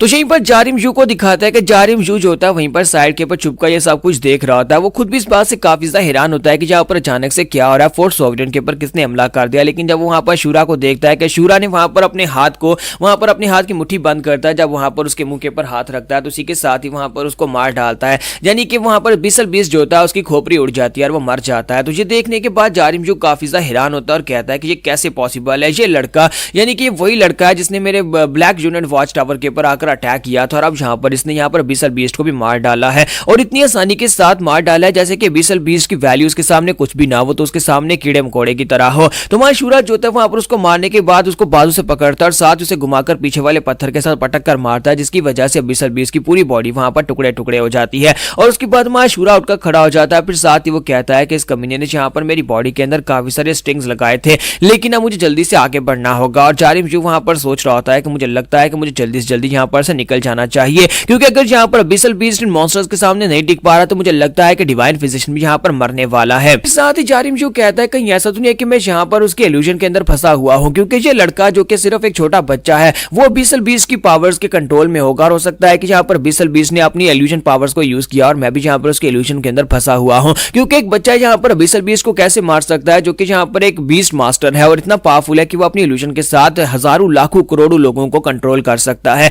और यहाँ पर यही हो सकता है कि मैं भी यहाँ पर उसकी इल्यूजन के अंदर फंसा हुआ हूँ और मुझे यहाँ पर ये सब कुछ दिखाया जा रहा हो कि बिसल बीस्ट यहाँ पर मर चुका है, लेकिन असल में बिसल बीस्ट यहाँ पर जिंदा है और वो बच्चा जो है वो यहाँ पर मर रहा होगा। हमारा शूरा जो होता है अपनी बॉडी के अंदर से उन सभी मेखों को निकाल देता है और साथ ही वहां पर वो होश में आ जाता है और कहता है कि ये किस कमीने ने मेरी बॉडी के अंदर ये सारी चीजें दंसाई होंगी। फिर साथ ही वो अपने आसपास देखता है और कहता है ये सब कुछ क्या हो गया, चीफ कहां पर है। और साथ ही वो कहता है ताचियोन कहां पर है, मुझे जल्दी से जल्दी जाकर ताचियोन को ढूंढना होगा और जाकर अपनी फर्स्ट एड करनी होगी, क्योंकि वरना यहाँ पर मेरी बॉडी के अंदर जो होल हो चुके हैं इनसे काफी सारी ब्लीडिंग हो रही है। हमारा शूरा जो होता है इसी के साथ ही वहां पर चलाकर उसे कहता है कि ताचियोन बच्चे तुम कहां पर हो, जल्दी से यहाँ पर आओ। तो जैसे वो ताचियोन का नाम पुकारता है तो उसी के साथ ही वहां पर ताचियोन भागता हुआ उसके पास पहुंच जाता है। वो जंप करते हैं वहां पर माशूरा के पास आता है, वहां पर आने के बाद फिर से वहीं पर लेट जाता है। तो माशूरा कहता है कि अच्छा ठीक है तुम यहाँ पर रेस्ट कर लो। और साथ ही माशूरा जो होता है जाकर अपनी कैरेज के अंदर से सामान ढूंढना स्टार्ट करता है और कहता है कि यहाँ पर फर्स्ट एड बैंडेड रखी हुई थी और साथ ही यहाँ पर ड्रैगन एसेंस भी रखा हुआ था, मैं उन चीजों को यूज करूंगा तो जल्दी से हील हो जाऊंगा। तो हमारा शूरा जो होता है वहां पर से बैंडेज ढूंढकर उसे अपनी बॉडी के ऊपर लपेट लेता है और साथ ही वहां पर ड्रैगन एसेंस पीता है, फिर साथ ही अपने कपड़े पहनता है और कहता है हमारा शूरा जो होता है अपने कपड़े पहनने के बाद ताचियोन से कहता है कि बच्चिया मुझे जल्दी से जल्दी चीफ के पास पहुंचा दो, मुझे लगता है कि चीफ इस वक्त काफी बड़े खतरे में हो सकते हैं, अब जल्दी से उठो, यहाँ पर सोने का वक्त नहीं है, तुम बाद में आराम से सो जाना, लेकिन फिलहाल के लिए मुझे चीफ के पास पहुंचाओ। तो उसी के साथ ताचियोन जो होता है उठकर खड़ा हो जाता है, वहां पर से आगे की तरफ बढ़ना स्टार्ट करता है और यहीं पर से नेक्स्ट सीन जो होता है उस रूम का दिखाया जाता है जहां पर वो अंडा पड़ा होता है। अब इस अंडे के अंदर से क्या निकलेगा हमें नेक्स्ट एपिसोड में ही पता चल पाएगा। तो गाइस कैसे हैं आप सब लोग, सीड्स ऑफ इमॉर्टैलिटी के एपिसोड 61 के साथ हाजिर हूं। तो इस एपिसोड की शुरुआत में हमें यहाँ पर उसी बड़े अंडे का सीन दिखाता है कि वो अंडा जो होता है वहां पर उस जगह के ऊपर ही पड़ा होता है जहां पर उसे पड़ा होना चाहिए था, और उसी के साथ ही वहां पर दिखाता है कि जो उसका रक्षक होता है वो उसके ऊपर ध्यान रख रहा होता है। दूसरी तरफ चीफ निजरमान को दिखाते हैं कि वो भागता हुआ वहां पर उस जगह के ऊपर पहुंचता है। जब वो वहां पर पहुंचता है तो उसका साथी अंदर से निकल कर आता है और उसे कहता है कि divine physician, Lord divine physician, आपको क्या हो गया, आप यहाँ पर इस तरह से भाग कर क्यों आ रहे हैं, अब ऊपर क्या हो रहा है, मुझे यहाँ पर कुछ समझ नहीं आ रही और ऊपर से यहाँ पर पोवान भी मुझे जवाब नहीं दे रहा। तो वो उसे कहता है क्या सैक्रेड सोवरियन जाग गए, तो वो कहता है नहीं सर वो अभी तक नहीं जागे, अभी यहाँ पर उनके जागने में काफी सारा वक्त है, मुझे लगता है कि अभी यहाँ पर उसके जागने में कम से कम कुछ घंटों का वक्त है। तो डिवाइन फिजिशियन अरमान उसे कहता है कि मुझे लगता है कि हमारे पास ज्यादा वक्त नहीं बचा, हमें जल्दी से जल्दी उसको एक्टिवेट करना होगा, कि चाहे जो भी हो जाए हमें जल्दी से जल्दी उसे जगाना होगा, अगर वो जल्दी से नहीं जागा तो फिर हम सभी लोग यहाँ पर नहीं बच पाएंगे। तो उसका साथी उसे कहता है लेकिन बॉस यहाँ पर हुआ क्या है, मुझे समझाएं तो सही। तो अरमान उसे कहता है कि मुझे लगता है कि तुम्हें जल्दी से जल्दी यहाँ पर पहले दरवाजे को बंद करना चाहिए, क्योंकि हमारे पीछे जो लोग लगे हुए हैं वो बहुत ज्यादा खतरनाक है, वो मुझे पकड़ने के लिए आए हैं। तो वो कहता है जी लॉर्ड मैं अभी यहाँ पर दरवाजा बंद कर देता हूँ, और वो केव के जितने भी एंट्रेंस के दरवाजे होते हैं वो सारे के सारे बंद कर देता है। वहां पर सारे दरवाजे बंद करने के बाद वहां पर सिर्फ एलिवेज ही रह जाते हैं, और वहां पर से आने के बाद भूल भुलैया की तरह है, तुम लोग यहाँ पर उस एलिवे तक नहीं पहुंच पाते, उस जगह के ऊपर नहीं पहुंच सकते जहां पर वो अंडा पड़ा हुआ है। लेकिन हमारे चीफ जो होते हैं वहां पर से आगे की तरफ बढ़ते जा रहे होते हैं। चीफ जो होते हैं वहां पर से थोड़ी देर आगे बढ़ते हैं, वहां पर अपनी पावर्स को डिमिनिश करते हैं, क्योंकि यहाँ पर एक पैराडाइज के ओरिजिनल गार्ड की पावर्स को यूज करना भी उनकी बॉडी के ऊपर बहुत ज्यादा टोल डालता है। तो उनके मुंह से ब्लीडिंग हो रही होती है। वो कहते हैं कि ये बहुत ही खतरनाक था, मैंने यहाँ पर ओरिजिनल गार्ड्स की पावर्स को यूज किया। हालांकि ओरिजिनल गार्ड्स काफी समय पहले यहाँ पर से जा चुके हैं, लेकिन उनकी जो पावर्स का रेमिनेंट है वो भी इतना पावरफुल है कि मेरे जैसी फ्रेल बॉडी यहाँ पर उन पावर्स को यूज नहीं कर सकती। अगर मैं थोड़ी और देर के लिए भी यहाँ पर उन पावर्स को यूज करता तो फिर मेरी बॉडी खुद ही यहाँ पर डिस्ट्रॉय हो जाती है और मैं कभी भी यहाँ पर जरमान को पकड़ नहीं पाता। मुझे बस यहाँ पर और आगे बढ़ना है और एक दो बार अगर मैं इस पावर को और यूज करूंगा तो फिर यहाँ पर ये पावर खुद ब खुद खत्म हो जाएगी। मेरे पास सिर्फ एक दो ही चांस होने वाले हैं। फिर साथ ही वो कहता है कि मुझे उस कमीने को जल्दी से जल्दी ढूंढना ही होगा। तो जब वो वहां पर उसे ढूंढने के लिए आगे बढ़ने लगते हैं, इसी के साथ ही हमारा शूरा वहां पर अपने ताचियों के साथ पहुंच जाता है, वहां पर आकर लैंडिंग मारता है और इसी के साथ ही हमारा शूरा उसे कहता है कि चीफ जल्दी से यहाँ पर आ जाओ, क्या तुम्हें वो मिल गया जिसको हम लोग ढूंढने के लिए आए थे? क्या वो डिवाइन ब्यूटिशियन तुम्हें मिला या नहीं? तो वो उसे कहते हैं कि हाँ वो मुझे मिल गया और इसी के साथ ही वो लोग फिर से वहां से आगे की तरफ बढ़ना स्टार्ट करते हैं। तुम्हारे चीफ जो होते हैं अपने पास से वही डीमन आई वाला गॉगल निकालते हैं और उसकी मदद से वहां पर दीवारों के आर पार भी देख सकते हैं। उन्हें वहां पर डिवाइन फिजिशियन और उसका साथी दिखाई देते हैं। तो वो कहता है कि जरमान और उसका साथी दोनों वहां पर से आगे की तरफ बढ़ रहे हैं, हमें बस इस दीवार को तोड़कर आगे जाना होगा। और इसी के साथ ही मां शूरा जो होता है वो कहता है कि ताचियों बच्चे तुम यहीं पर रुको, यहीं पर रुककर वेट करना, हम लोग जल्दी से वापस आ जाएंगे और उसके बाद हो सकता है कि हमें यहाँ पर से भागना पड़ सके। और ताचियों वहीं पर लेट जाता है, जबकि हमारे चीफ जो होते हैं वो शूरा से कहते हैं कि तुम्हारा डंडा कहां पर गया, तुमने यहाँ पर जो भारी तलवार कहां से उठा ली है? तुम्हारा शूरा कहता है कि वो कहीं पर गुम हो गया, फाइट करते वक्त तो सभी से फाइट करते वक्त कहीं पर गुम हो गया है। तो चीफ कहते हैं कि क्या तुम सच बोल रहे हो? मुझे तो लगता है कि शायद तुम यहाँ पर झूठ बोल रहे हो सिर्फ इस फैंसी तलवार को यूज करने के लिए और तुमने जानबूझकर उस डंडे को कहीं पर घुमा दिया है। तो वो कहता है नहीं चीफ ऐसी कोई बात नहीं है। फिर साथ ही वो लोग वहां पर से और आगे बढ़ते हैं। जब वो लोग वहां पर से आगे बढ़ते हैं और वहां पर सामने जो वॉल होती है तो मां शूरा उसके ऊपर कट्स लगाता है और उस पूरी की पूरी वॉल को तोड़ देता है। उस पूरी वॉल के टूटने के बाद अब यहाँ पर वो दोनों वहां से आगे की तरफ बढ़ते हैं और जब वो आगे बढ़ते हैं तो उन्हें सामने वहां पर ग्राउंड के बीचों बीच अंडा पड़ा हुआ दिखाई देता है, लेकिन वो टूट चुका होता है, अंडा फूट चुका होता है और उसके अंदर से बेबी निकल चुका होता है। तो मां शूरा कहता है कि ये क्या यहाँ पर किसी ने ऑमलेट ऑर्डर किया था, इतना बड़ा अंडा यहाँ पर क्या कर रहा है? ये किसी चिड़िया का तो हो नहीं सकता, क्या ये किसी बड़े ड्रैगन का अंडा होगा? तो चीफ उस अंडे को देखने के बाद उन्हें थोड़ी सी हैरानी होती है, क्योंकि चीफ को थोड़ा सा आइडिया होता है कि इस अंडे के अंदर से क्या निकला होगा। तो दोनों वहां पर से नीचे उतर कर आते हैं और नीचे उतरने के बाद सीधे उस अंडे के पास चले जाते हैं। तो मां शूरा कहता है कि चीफ आपको क्या लगता है कि इतना बड़ा अंडा किसने दिया होगा? क्या यहाँ पर इस केव के अंदर कोई बड़ा सा दानव रहता है? तो चीफ कहते हैं कि जरा पीछे हटो, मुझे देखने दो। और इसी के साथ ही चीफ आके बढ़ते हैं और उस अंडे के करीब चले जाते हैं, वो उसके शैल के पास चले जाते हैं। दूसरी तरफ हमारा शूरा जो होता है वो जब आगे बढ़ रहा होता है तो वहां पर ग्राउंड के ऊपर बहुत सारा कीचड़ होता है। वो उस कीचड़ के अंदर देखता है कि आखिर उस कीचड़ के अंदर क्या है। वहां पर उसके अंदर हाथ मारते हुए उस कीचड़ को उठाता है और कहता है कि बॉस आपको नहीं लगता कि यहाँ पर ये कीचड़ कुछ ज्यादा ही चिपचिपा है? मुझे यहाँ पर जो काफी ज्यादा अजीब सा लग रहा है, ये मिट्टी जो है ये काफी ज्यादा अजीब लग रही है। जबकि हमारे चीफ जो होते हैं वो उस अंडे को चेक करने के बाद कहते हैं कि ये कैसा अंडा है जिसे यहाँ पर ब्लड दिया गया था, यानी कि इस अंडे को ब्लड के साथ ही सेंचा गया था और इसे ब्लड दे देकर इसे यहाँ पर इसके अंदर जो कुछ भी था उसको बड़ा किया गया है। फिर साथ ही वो कहता है कि मुझे यहाँ पर इस तरह के एक डार्क रिचुअल के बारे में पता है जिससे यहाँ पर डीमंस को रेसोरेक्ट किया जाता है। इस तरह के अंडे के अंदर से एक डीमन ही निकल सकता है, लेकिन मुझे लगता है कि जरमान यहाँ पर किसी एंशिएंट डीमन को जो मर चुका है उसे यहाँ पर दोबारा जिंदा करने की कोशिश कर रहा था। पर ये अंडा काफी ज्यादा बड़ा है, इसका मतलब यह है कि इसके अंदर से जो डीमन निकला होगा वो बहुत ज्यादा पावरफुल और बड़ा हो सकता है। आज जरमान कमीना यहाँ पर क्या करना चाहता है? क्या वो इस पूरी दुनिया को तबाह करना चाहता है? एंशिएंट गार्ड्स का समय खत्म हो चुका है, तो एंशिएंट गार्ड्स ने यहाँ पर आकर डीमंस को खत्म किया था और अगर एंशिएंट डीमंस में से कोई यहाँ पर जिंदा हो जाता है जो कि मास्टर्स ऑफ पैराडाइज, जो कि ओरिजिनल मास्टर्स ऑफ पैराडाइज हुआ करते थे, उनमें से कोई जिंदा हो जाता है तो फिर तो ये बहुत ज्यादा खतरनाक हो जाएगा। तो चीफ इसी के साथ फिर से अपने पास से वो डीमन आई वाले गॉगल निकालते हैं जिसके साथ वो समय में थोड़ा सा पीछे भी देख सकते हैं। तो इसी के साथ ही जब उसके साथ देखते हैं तो अंडा वहां पर उनके सामने पूरा कंप्लीट होता है। जब वो अंडा उनके सामने कंप्लीट होता है वहां पर बहुत सारा ब्लड होता है, ब्लड के अंदर वो अंडा पड़ा होता है और जब वहां पर उसे थोड़ा सा जूम करते हैं, थोड़ा और जूम करते हैं, थोड़ा और जूम करते हैं और जब वहां पर फाइनली इसको जूम इस लेवल तक कर देता है कि उन्हें वहां पर दिखाई दे कि उस अंडे के अंदर जो फीटस होता है, जो बेबी होता है, वो बेबी उन्हें दिखाई देता है। जब बेबी वहां पर अपनी आंखें खोलता है तो इसी के साथ ही हमारे चीफ बहुत ज्यादा घबरा जाता है। चीफ कहते हैं कि कमीना कहीं का वो ऐसा कैसे कर सकता है, क्योंकि अब यहाँ पर चीफ को पता चल चुका है कि ये एम्प्टी शेल यानी कि ये अंडे का खोल जिस डीमन का है वो कौन है। तो वो कहता है कि ये एम्प्टी शेल जिस डीमन का है वो मोनार्च ऑफ द नीदरराम है, यानी कि वो डीमंस का किंग है। मीने जरमान ने यहाँ पर उस डार्क रिचुअल को यूज करते हुए डीमंस के किंग को दोबारा से जिंदा कर दिया है। लेकिन उसने ऐसा किया क्यों? क्योंकि उसे अच्छी तरह से पता है कि डीमंस के किंग को दोबारा इस दुनिया में लाने का मतलब यही है कि दुनिया फिर से यहाँ पर तबाह हो जाएगी, पूरी दुनिया अंधेरे में डूब जाएगी। और दूसरी तरफ हमारा शूरा जो होता है वहां पर ग्राउंड के ऊपर जब उस मिट्टी को हटा रहा होता है, उसे यहाँ पर मिट्टी जो होती है वो काफी ज्यादा चिपचिपी लग रही होती है। वो मिट्टी को हटाता है तो वहां पर नीचे उसे कुछ डेड बॉडीज दिखाई देती हैं। तो शूरा शूरा कहता है कि चीफ चीफ यहाँ पर देखो, यहाँ पर तो बहुत सारी डेड बॉडीज है। तो चीफ उसे कहते हैं कि हाँ यहाँ पर डेड बॉडीज तो होंगी, यहाँ पर बहुत सारी डेड बॉडीज इसलिए क्योंकि यहाँ पर इन सभी को मारकर इनका सैक्रिफाइस देकर इनके ब्लड के साथ इस संडे को बड़ा किया गया है। साथ ही चीफ उसे कहता है कि शूरा मुझे एक बात बताओ, क्या यहाँ पर तुम्हारे जो जख्म है क्या वो अभी भी ताजा है, यानी कि तुम्हें उनका दर्द तो नहीं हो रहा, क्या तुम फाइट कर पाओगे? तो शूरा कहता है कि हाँ मेरी बॉडी के अंदर किसी ने कील दंसा दिए थे, लेकिन मैंने वहां पर ड्रैगन एसेंस को यूज किया और मैं बिल्कुल पहले जैसा हो चुका हूँ, यानी बिल्कुल नया हो चुका हूँ। अब आपको परेशान होने की जरूरत नहीं है, मुझे तो अब यहाँ पर दर्द भी महसूस नहीं हो रहा। तो चीफ उसकी बात सुनने के बाद कहता है कि ये तो अच्छी बात है अगर तुम्हें दर्द महसूस नहीं हो रहा, लेकिन फिर भी यहाँ पर तुम उन पावर्स को यूज नहीं कर पाओगे जो पावर्स यूज करके तुम यहाँ पर डीमन किंग को हरा सको, क्योंकि डीमन किंग एक बहुत ही पावरफुल और इवल क्रीचर है, उसको हराना इतना भी आसान नहीं होने वाला। और तुम्हारी इस बॉडी के साथ और साथ ही जब तक तुम यहाँ पर गार्ड ऑफ डिस्ट्रक्शन के ओरिजिनल पावर्स को यूज नहीं कर पाते। तो चीफ जो होते हैं वो शूरा से कहता है कि मैं हमेशा से यहाँ पर चाहता था कि तुम यहाँ पर एक कंट्रोल में रहकर अपनी पावर्स को यूज करो और तुम्हारा कंट्रोल अपनी बॉडी के ऊपर से हटे ना, वरना तुम भी यहाँ पर एक मॉन्स्टर बन जाओगे। लेकिन अब मुझे लगता है कि फाइनली यहाँ पर तुम्हें उस कंट्रोल को हटाना पड़ेगा उस मॉन्स्टर से फाइट करने के लिए। तो वहां पर ऊपर दिखाते हैं कि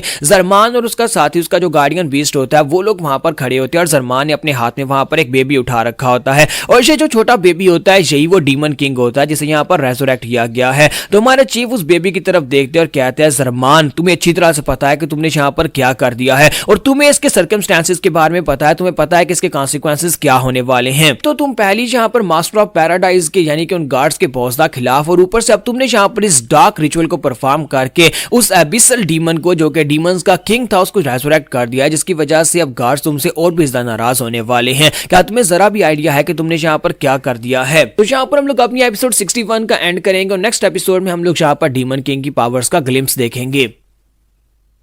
तो गाइस कैसे हैं आप सब लोग? तो लास्ट एपिसोड के एंड पे हमने देखा था कि वहां पर हमारा जो डिवाइन फिजिशियन जरबान होता है वो अपने हाथ में एक बेबी लेकर ऊपर खड़ा होता है और चीफ जो होता है उसे देखने के बाद उसके ऊपर काफी गुस्सा होता है और कहते हैं कमीने ये तुमने क्या कर दिया, तुमने ये क्या कर दिया? तुम्हें अच्छी तरह से पता है कि डीमन किंग एक बहुत ही पावरफुल और एक बहुत ही डीवियस क्रीचर है, वो दुनिया में बहुत ज्यादा तबाही मचाएगा और तुमने यहाँ पर उसको जिंदा करके बहुत बड़ी गलती कर दी है, तुम्हें यहाँ पर ये सब कुछ नहीं करना चाहिए था। तो इसी के साथ ही जरमान उसे कहता है कि मेरे चीफ मेरी बात को ध्यान से सुनो, तुम्हें क्या लगता है कि मैंने यहाँ पर इसको जिंदा किया है? नहीं, मैंने इसको जिंदा नहीं किया, बल्कि यहाँ पर इस अलमाइटी किंग ने मुझे चूज किया है, इसने मुझे चूज किया ताकि मैं इसे यहाँ पर जिंदा कर सकूं। इसका मतलब यह है कि मैं यहाँ पर इसके लॉयल फॉलोअर्स में से एक बन चुका हूँ और यहाँ पर जब यहाँ पर ये बहुत ज्यादा पावरफुल हो जाएगा तो उसके बाद ये मुझे याद रखेगा। तो इसी के साथ ही हमारा चीफ जो होता है गुस्से के साथ से कहता है तुम एक बहुत ही बेशरम इंसान हो, क्या तुम्हें वाकई में लगता है कि यहाँ पर एक डीमन किंग किसी इंसान को अपना लॉयल वफादार सबऑर्डिनेट बना सकता है और उसके साथ वफादार हो सकता है? ये डीमन यहाँ पर दुनिया में बहुत ज्यादा तबाही मचाएगा। तो जरमान उसे कहता है कि मुझे इस बात से फर्क नहीं पड़ता कि यहाँ पर क्या हो रहा है,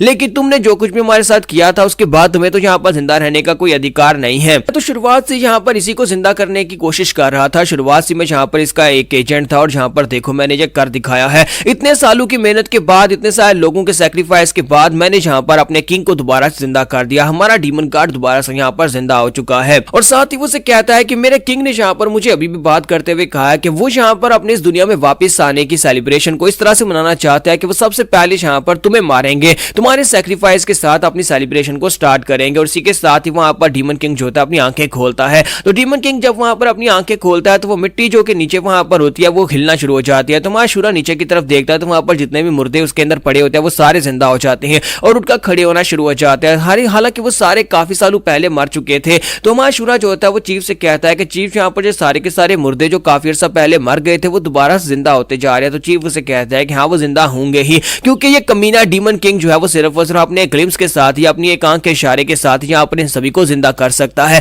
डीमन किंग की बहुत सारी पावर्स में से एक खास पावर ये भी थी कि वो यहाँ पर मुर्दा को जिंदा कर सकता है और यहाँ पर इन सभी को ज़ॉम्बी क्रीचर्स बनाकर, माइंडलेस क्रीचर्स बनाकर हमारे पर अटैक कर सकता है। और इसी के साथ ही वो शूरा से कहता है कि शूरा मैं चाहता हूँ कि उसको मार डालो। तो हमारा शूरा कहता है कि चीफ क्या मतलब है? तो वो उसे कहता है कि मैं चाहता हूँ कि उसे मार डालो। शूरा कहता है लेकिन मैं उनको यहाँ पर बंदी बना सकता हूँ अगर आप चाहें तो शूरा उसे कहता है कि पहले मैंने तुम्हें कहा था कि जरमान को हमें पकड़ना होगा, हम उसे जिंदा पकड़ना चाहते थे, लेकिन अब जबकि उस कमीने ने यहाँ पर ये कर दिया, उसने नीदरराम के उस किंग को जिंदा कर दिया है, तो फिर मैं चाहता हूँ कि उन तीनों को जाकर मार डालो और तब तक नहीं रुकना जब तक कि तीनों के टुकड़े टुकड़े ना काट डालो। मैं चाहता हूँ कि उसके हाथ में जो बेबी है सबसे पहले तुम्हें उससे मारना है। तो शूरा कहता है हाँ क्यों नहीं चीफ, तुम्हें दोबारा कहने की जरूरत नहीं है। और साथ ही वहां शूरा अपनी तलवार को घुमाते वहां पर ज़ॉम्बीज को मारता है, फिर साथ ही वहां पर आगे की तरफ बढ़ना स्टार्ट करता है। लेकिन दिखाता है कि डीमन किंग जो होता है वहां पर अपना हाथ उठाता है, अपनी मुट्ठी को बंद करता है। जैसे ही वो अपनी मुट्ठी को बंद करता है, अपनी एक और पावर को रिलीज करता है और वहां पर डार्कनेस जो होती है आगे की तरफ बढ़ना स्टार्ट होती है। अंधेरा वहां पर आगे की तरफ बढ़ता जा रहा था, जहां पर नीचे चीफ होते हैं, तो वहां पर अंधेरा जो होता है, जहां जहां पर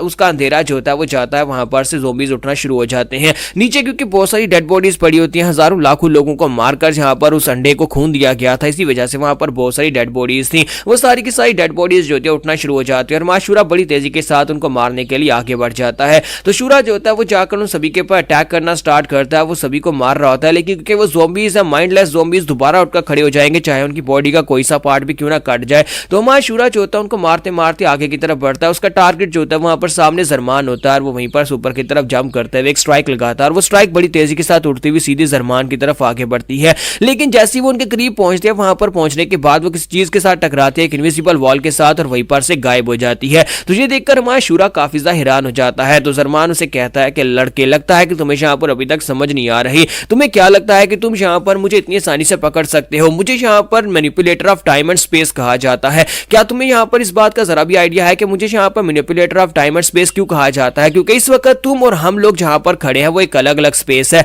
हालांकि तुम्हें यहाँ पर जो थिन लाइनिंग दिखाई नहीं दे रही होगी, लेकिन तुम्हारे बीच में और हमारे बीच में यहाँ पर पूरी एक अलग स्पेस का एक फासला है, यानी कि यहाँ पर हम दोनों के बीच में बहुत बड़ा डिफरेंस है। तुम चाहकर भी यहाँ पर मेरे पर स्ट्राइक नहीं लगा पाओगे, क्योंकि अगर उसके लिए तुम्हें यहाँ पर इस स्पेस को काटना पड़ेगा और तुम कभी भी यहाँ पर स्पेस राम को नहीं काट सकते। तो इसी के साथ ही सलमान जो होता है वहां पर अपनी बढ़ाइयां मार रहा होता है कि वो यहाँ पर कर सकता है, और हमारे चीफ जो होते हैं वहां पर उसे कहता है कि मुझे लगता है कि इसने यहाँ पर अपनी कंटीजियस फॉर्मेशन टेक्निक को यूज किया है, ये एक बहुत ही खास फॉर्मेशन है। और साथ ही वो शूरा से कहता है कि शूरा, तुम्हें पता है कि तुम्हें क्या करना है, क्योंकि मैंने तुम्हें यहाँ पर पहले एक बार बताया था कि अगर यहाँ पर इस तरह की सिचुएशन आया तो यहाँ पर किस तरह से स्पेस एंड फॉर्मेशन को काटा जाता है। तो हमारा शूरा कहता है कि हाँ क्यों नहीं, और साथ ही दूसरी तरफ से वो सारे ज़ॉम्बीज जो होते हैं फिर से उठकर खड़े होना शुरू हो जाते हैं। तो इसी के साथ ही सलमान उनसे कहता है कि तुम्हें क्या लगा था कि तुम यहाँ पर इन सभी को एक दो बार मारोगे तो ये ग्राउंड के ऊपर गिर जाएंगे और खत्म हो जाएंगे? नहीं, ये कभी खत्म नहीं होते। तुम यहाँ पर इन सभी की माइंडलेस परस्यूट से कभी बच नहीं सकते। हमारे डीमन किंग ने इन सभी को जिंदा किया है, तो जब तक यहाँ पर इनकी बॉडीज को कंप्लीटली डिस्ट्रॉय नहीं कर दिया जाता या इनको हाक नहीं बना दिया जाता, तब तक ये लोग फिर से उठकर खड़े हो जाएंगे।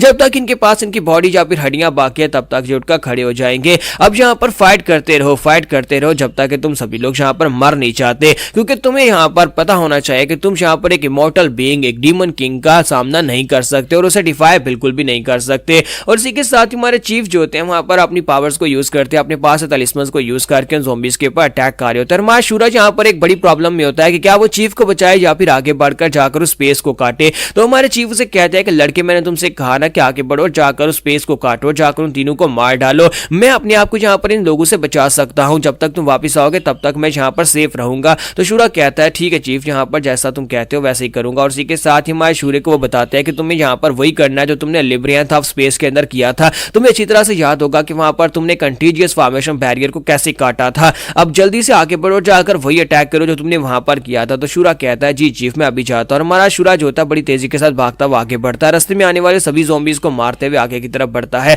और वहां पर से सीधा ऊपर की तरफ जंप करता है। तो हमारा शूरा जो होता है वहां पर ज़ॉम्बीज के सरू के ऊपर पांव रखते हुए ऊपर की तरफ जंप कर जाता है, जहां पर जरमान अपने लोगों के साथ खड़ा होता है। और जरमान को लगता है कि ये यहाँ पर कभी भी स्पेस को नहीं काट पाएगा, लेकिन हमारा शूरा जो होता है ऊपर जाने के बाद वहां पर अपनी तलवार को घुमाता है। अपनी तलवार को घुमाकर वहां पर एक स्पेशल टेक्निक जिसका नाम डायमेंशन क्लीव होता है उसको यूज करता है। वो एक बहुत ही थिन लाइनिंग वाली एक स्ट्राइक होती है जो कि क्रॉस में होती है। तो थिन लाइनिंग वाली क्रॉस वाली स्लैश जो होती है जैसी वहां पर पड़ती है तो वो स्पेस कट जाती है, और स्पेस के कटने के साथ ही वहां पर जरमान और उसके साथी जो होते हैं वहां पर उसके सामने होते हैं। तो उसका जो प्रोटेक्टर बीस्ट होता है भागता हुआ आगे बढ़ता है और कहता है कि लॉर्ड आप पीछे हट जाए, मैं यहाँ पर आपको सेव करता हूँ। और वो सामने आकर एक शील्ड क्रिएट करता है जिसका नाम फैंटम आर्मर पैलेसाइड होता है। तो वो स्पेशल टेक्निक को एक्टिवेट करके वहां पर उस स्ट्राइक को ब्लॉक करने की कोशिश करता है ताकि वो यहाँ पर शूरा की स्ट्राइक को ब्लॉक करके अपने आप को बचा सके। लेकिन स्ट्राइक इतनी पावरफुल होती है कि पीछे की पूरी माउंटेन टूट जाती है, और उस माउंटेन के टूटने के बाद हमारा शूरा वहां पर नीचे उतर आता है। नीचे उतरने के बाद सामने की तरफ देखता है क्या उसने उन लोगों को मार दिया। तो वो लोग जो होते हैं वहां पर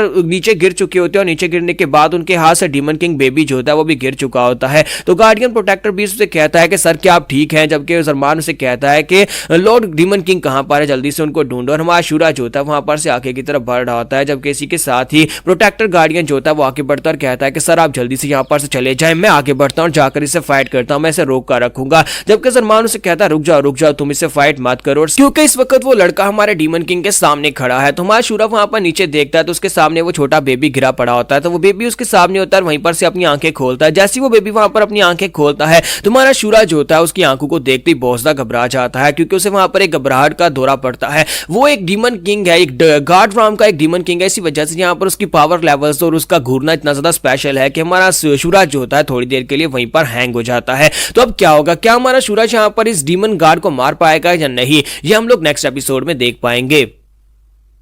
तो गाइस, कैसे हैं आप सब लोग। सीड्स ऑफ इमॉर्टैलिटी के एपिसोड 63 के साथ हाजिर हो। तो लास्ट एपिसोड के एंड पे हमने देखा था कि हमारा शूरा जो होता है वहां पर आगे की तरफ बढ़ रहा था, लेकिन उसके सामने वहां पर डीमन गार्ड आ जाता है। डीमन गार्ड अपनी आंखें खोलता है तो हमारा शूरा वहीं पर रुक जाता है, उसकी बॉडी मूव नहीं कर पा रही होती। तो शूरा भी इस बात से काफी हैरान होता है और कहता है कि मैं अपनी बॉडी को बिल्कुल भी मूव नहीं कर पा रहा। डीमन गार्ड जो होते हैं वहीं पर उसके सामने एक स्पेशल पावर को यूज करने वाला है, तो अपना मुंह खोलता है और उसके अपने मुंह के अंदर से एक छोटी सी विस्प निकालता है। एक हवा का छोटा सा झोंका होता है जो कि शायद यहाँ पर एक सोल अटैक होता है। तो वो हवा का झोंका जो होता है सीधा हमारे शूरा की तरफ आगे बढ़ता है। ये देखने के बाद जरमान और उसका साथी भी काफी हैरान होते हैं और वो जैसे वहां पर उस ब्रेथ को यूज करता है तो उसके बारे में बताया जाता है कि उसको breath of the damned soul कहा जाता है। तो breath of the damned soul जो होती है, जैसे यहाँ पर यानी कि डीमन गार्ड की जो ब्रेथ है, अगर यहाँ पर कोई दूसरा इंसान जो है उसको अपनी बॉडी के अंदर लेगा, उसको सांस लेगा, उसके अपनी बॉडी के अंदर खींचेगा, तो इसी के साथ उसकी बॉडी अंदर से फट जाएगी। तो हमारा शूरा जो होता है जैसे वहां पर उस ब्रेथ के साथ कंटामिनेटेड होता है, इसी के साथ ही हमारा शूरा वहीं पर ग्राउंड के ऊपर गिर जाता है। उसका दिल जोर जोर से धड़क रहा होता है, उसकी वहां पर हार्ट बीट जो होती है स्लो होना शुरू हो जाती है और इसी के साथ ही हमारा शूरा जो होता है अपनी तलवार टेक कर वहां पर घुटने टेक देता है, ग्राउंड के ऊपर गिरना शुरू हो जाता है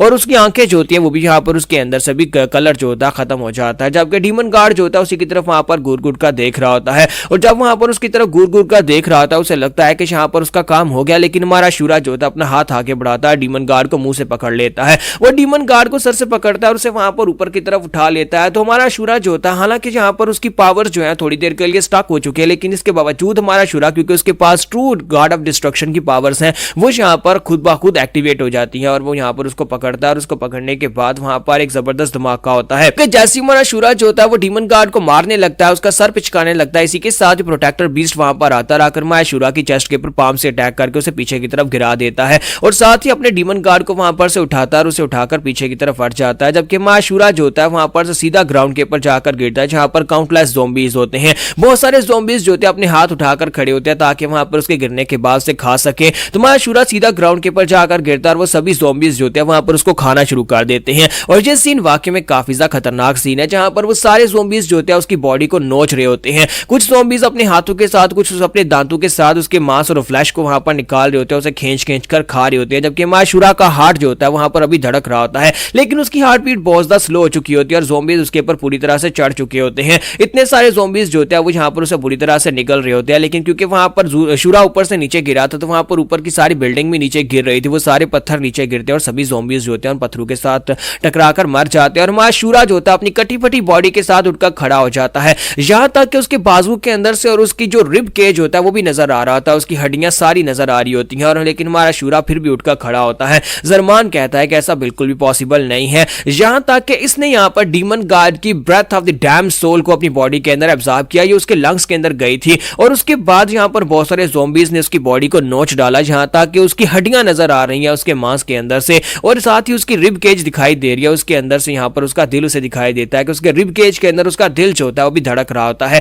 तो जरमान कहता है कि हाय इस कमीने के पास किस किस्म का दिल है और ये क्या वाकई में यहाँ पर गॉड ऑफ डिस्ट्रक्शन है जो कि यहाँ पर अभी तक जिंदा है। और साथ ही दिखाता है कि वहां पर हमारे शूरा की बॉडी अपने आप हील होना शुरू हो जाती है, जहां पर से मांसपेशियां और मांस खट गया था वहां पर अब मांस दोबारा से रीजनरेट होना शुरू हो जाता है। हमारे शूरा की पूरी बॉडी वहां पर रीजनरेट हो रही होती है, लेकिन शूरा जो अब यहाँ पर एक मॉन्स्टर बन चुका है। डीमन उसके अंदर जो उसकी गॉड ऑफ डिस्ट्रक्शन की पावर्स है वो एक्टिवेट हो चुकी है, लेकिन शूरा उस कंट्रोल में नहीं है कि अपनी पावर्स को यहाँ पर खुद से यूज कर सके, यानी कि अब शूरा नहीं रहा बल्कि वो गॉड ऑफ डिस्ट्रक्शन बनकर एक मॉन्स्टर बन चुका है। तो ये देखकर दरमान जो होता है वो काफी ज्यादा हैरान होता है और कहता है कि मुझे लगता है कि अब यहाँ पर हम सभी की वाट लगने वाली है। अगर ये लड़का वाकई में यहाँ पर अपनी गॉड ऑफ डिस्ट्रक्शन की फुल पावर्स को रिलीज कर पाया तो फिर हम सभी लोग यहाँ पर नहीं बच पाएंगे और बहुत सारे ज़ॉम्बीज भागते हुए उसकी तरफ आगे बढ़ते हैं ताकि वहां पर उसको मार सके। लेकिन हमारा शूरा जो होता है अब यहाँ पर अपने पंजों को घुमाकर उनके पर अटैक कर रहा था। दूसरी तरफ हमारे चीफ जो होते हैं अपने तलिस्मन्स को यूज करते हैं वहां पर उन ज़ॉम्बीज का मुकाबला कर रहे होते हैं। चीफ की हालत काफी ज्यादा खराब हो चुकी होती है क्योंकि उनके पास ज्यादा तलिस्मन्स नहीं बचे होते। तुम्हारा चीफ कहते हैं कि अशूरा वहां पर अपने कंट्रोल में नहीं रहा, अशूरा ने वहां पर गॉड ऑफ डिस्ट्रक्शन की पावर्स को यूज कर दिया है, जिसकी वजह से अब वो यहाँ पर पूरी तरह से अनकंट्रोल हो चुका है। अब जो यहाँ पर बिल्कुल एक मॉन्स्टर की तरह बन चुका है और मुझे लगा ही था कि जब वो यहाँ पर इस तरह से अपनी पावर्स को यूज करेगा तब मुझे यहाँ पर दो मुसीबतों से निपटना पड़ेगा। एक तो मुझे जरमान को पकड़ना पड़ेगा और दूसरा यहाँ पर इसको भी मारना पड़ेगा, क्योंकि ये भी दुनिया के लिए बहुत बड़ा खतरा है। तो बहुत सारे ज़ॉम्बीज़ जो होते हैं वो एक साथ मिलकर हमारे शुरा के ऊपर अटैक करने के लिए आगे बढ़ते हैं, लेकिन हमारा शुरा एक जानवर की तरह सभी के ऊपर अटैक कर रहा था, वो सभी को मार रहा था, लेकिन सभी ज़ॉम्बीज़ फिर से उठकर खड़े हो जाते हैं। उनका कोई अंत नहीं होता, जितनी बार उनको मारोगे उतनी बार वो उठकर खड़े हो जाएंगे। और जरमान ऊपर खड़ा ये सब कुछ देख रहा था और कहता है कि मुझे लगता है कि ये लड़का इस वक्त अपने कंट्रोल में नहीं है, अपने होशो हवास में नहीं है, ये बस यहाँ पर एक मॉन्स्टर की तरह उस गार्ड ऑफ डिस्ट्रक्शन की पावर्स को यूज कर रहा है। लेकिन जब तक यहाँ पर ये इन पावर्स को कंट्रोल करना नहीं सीख लेता तब तक यहाँ पर गार्ड ऑफ डिस्ट्रक्शन की फुल पावर्स को रिलीज नहीं कर पाएगा। तो जरमान को वहां पर एक और बात पता चलती है। जरमान कहता है कि इसका हार्ट यहाँ पर उस ब्रेथ ऑफ द डैम के बाद भी यहाँ पर धड़क रहा था। इसका मतलब यह है कि इस लड़के के पास डिवाइन अवतार होने के अलावा इसके पास एक स्पेशल हार्ट भी है।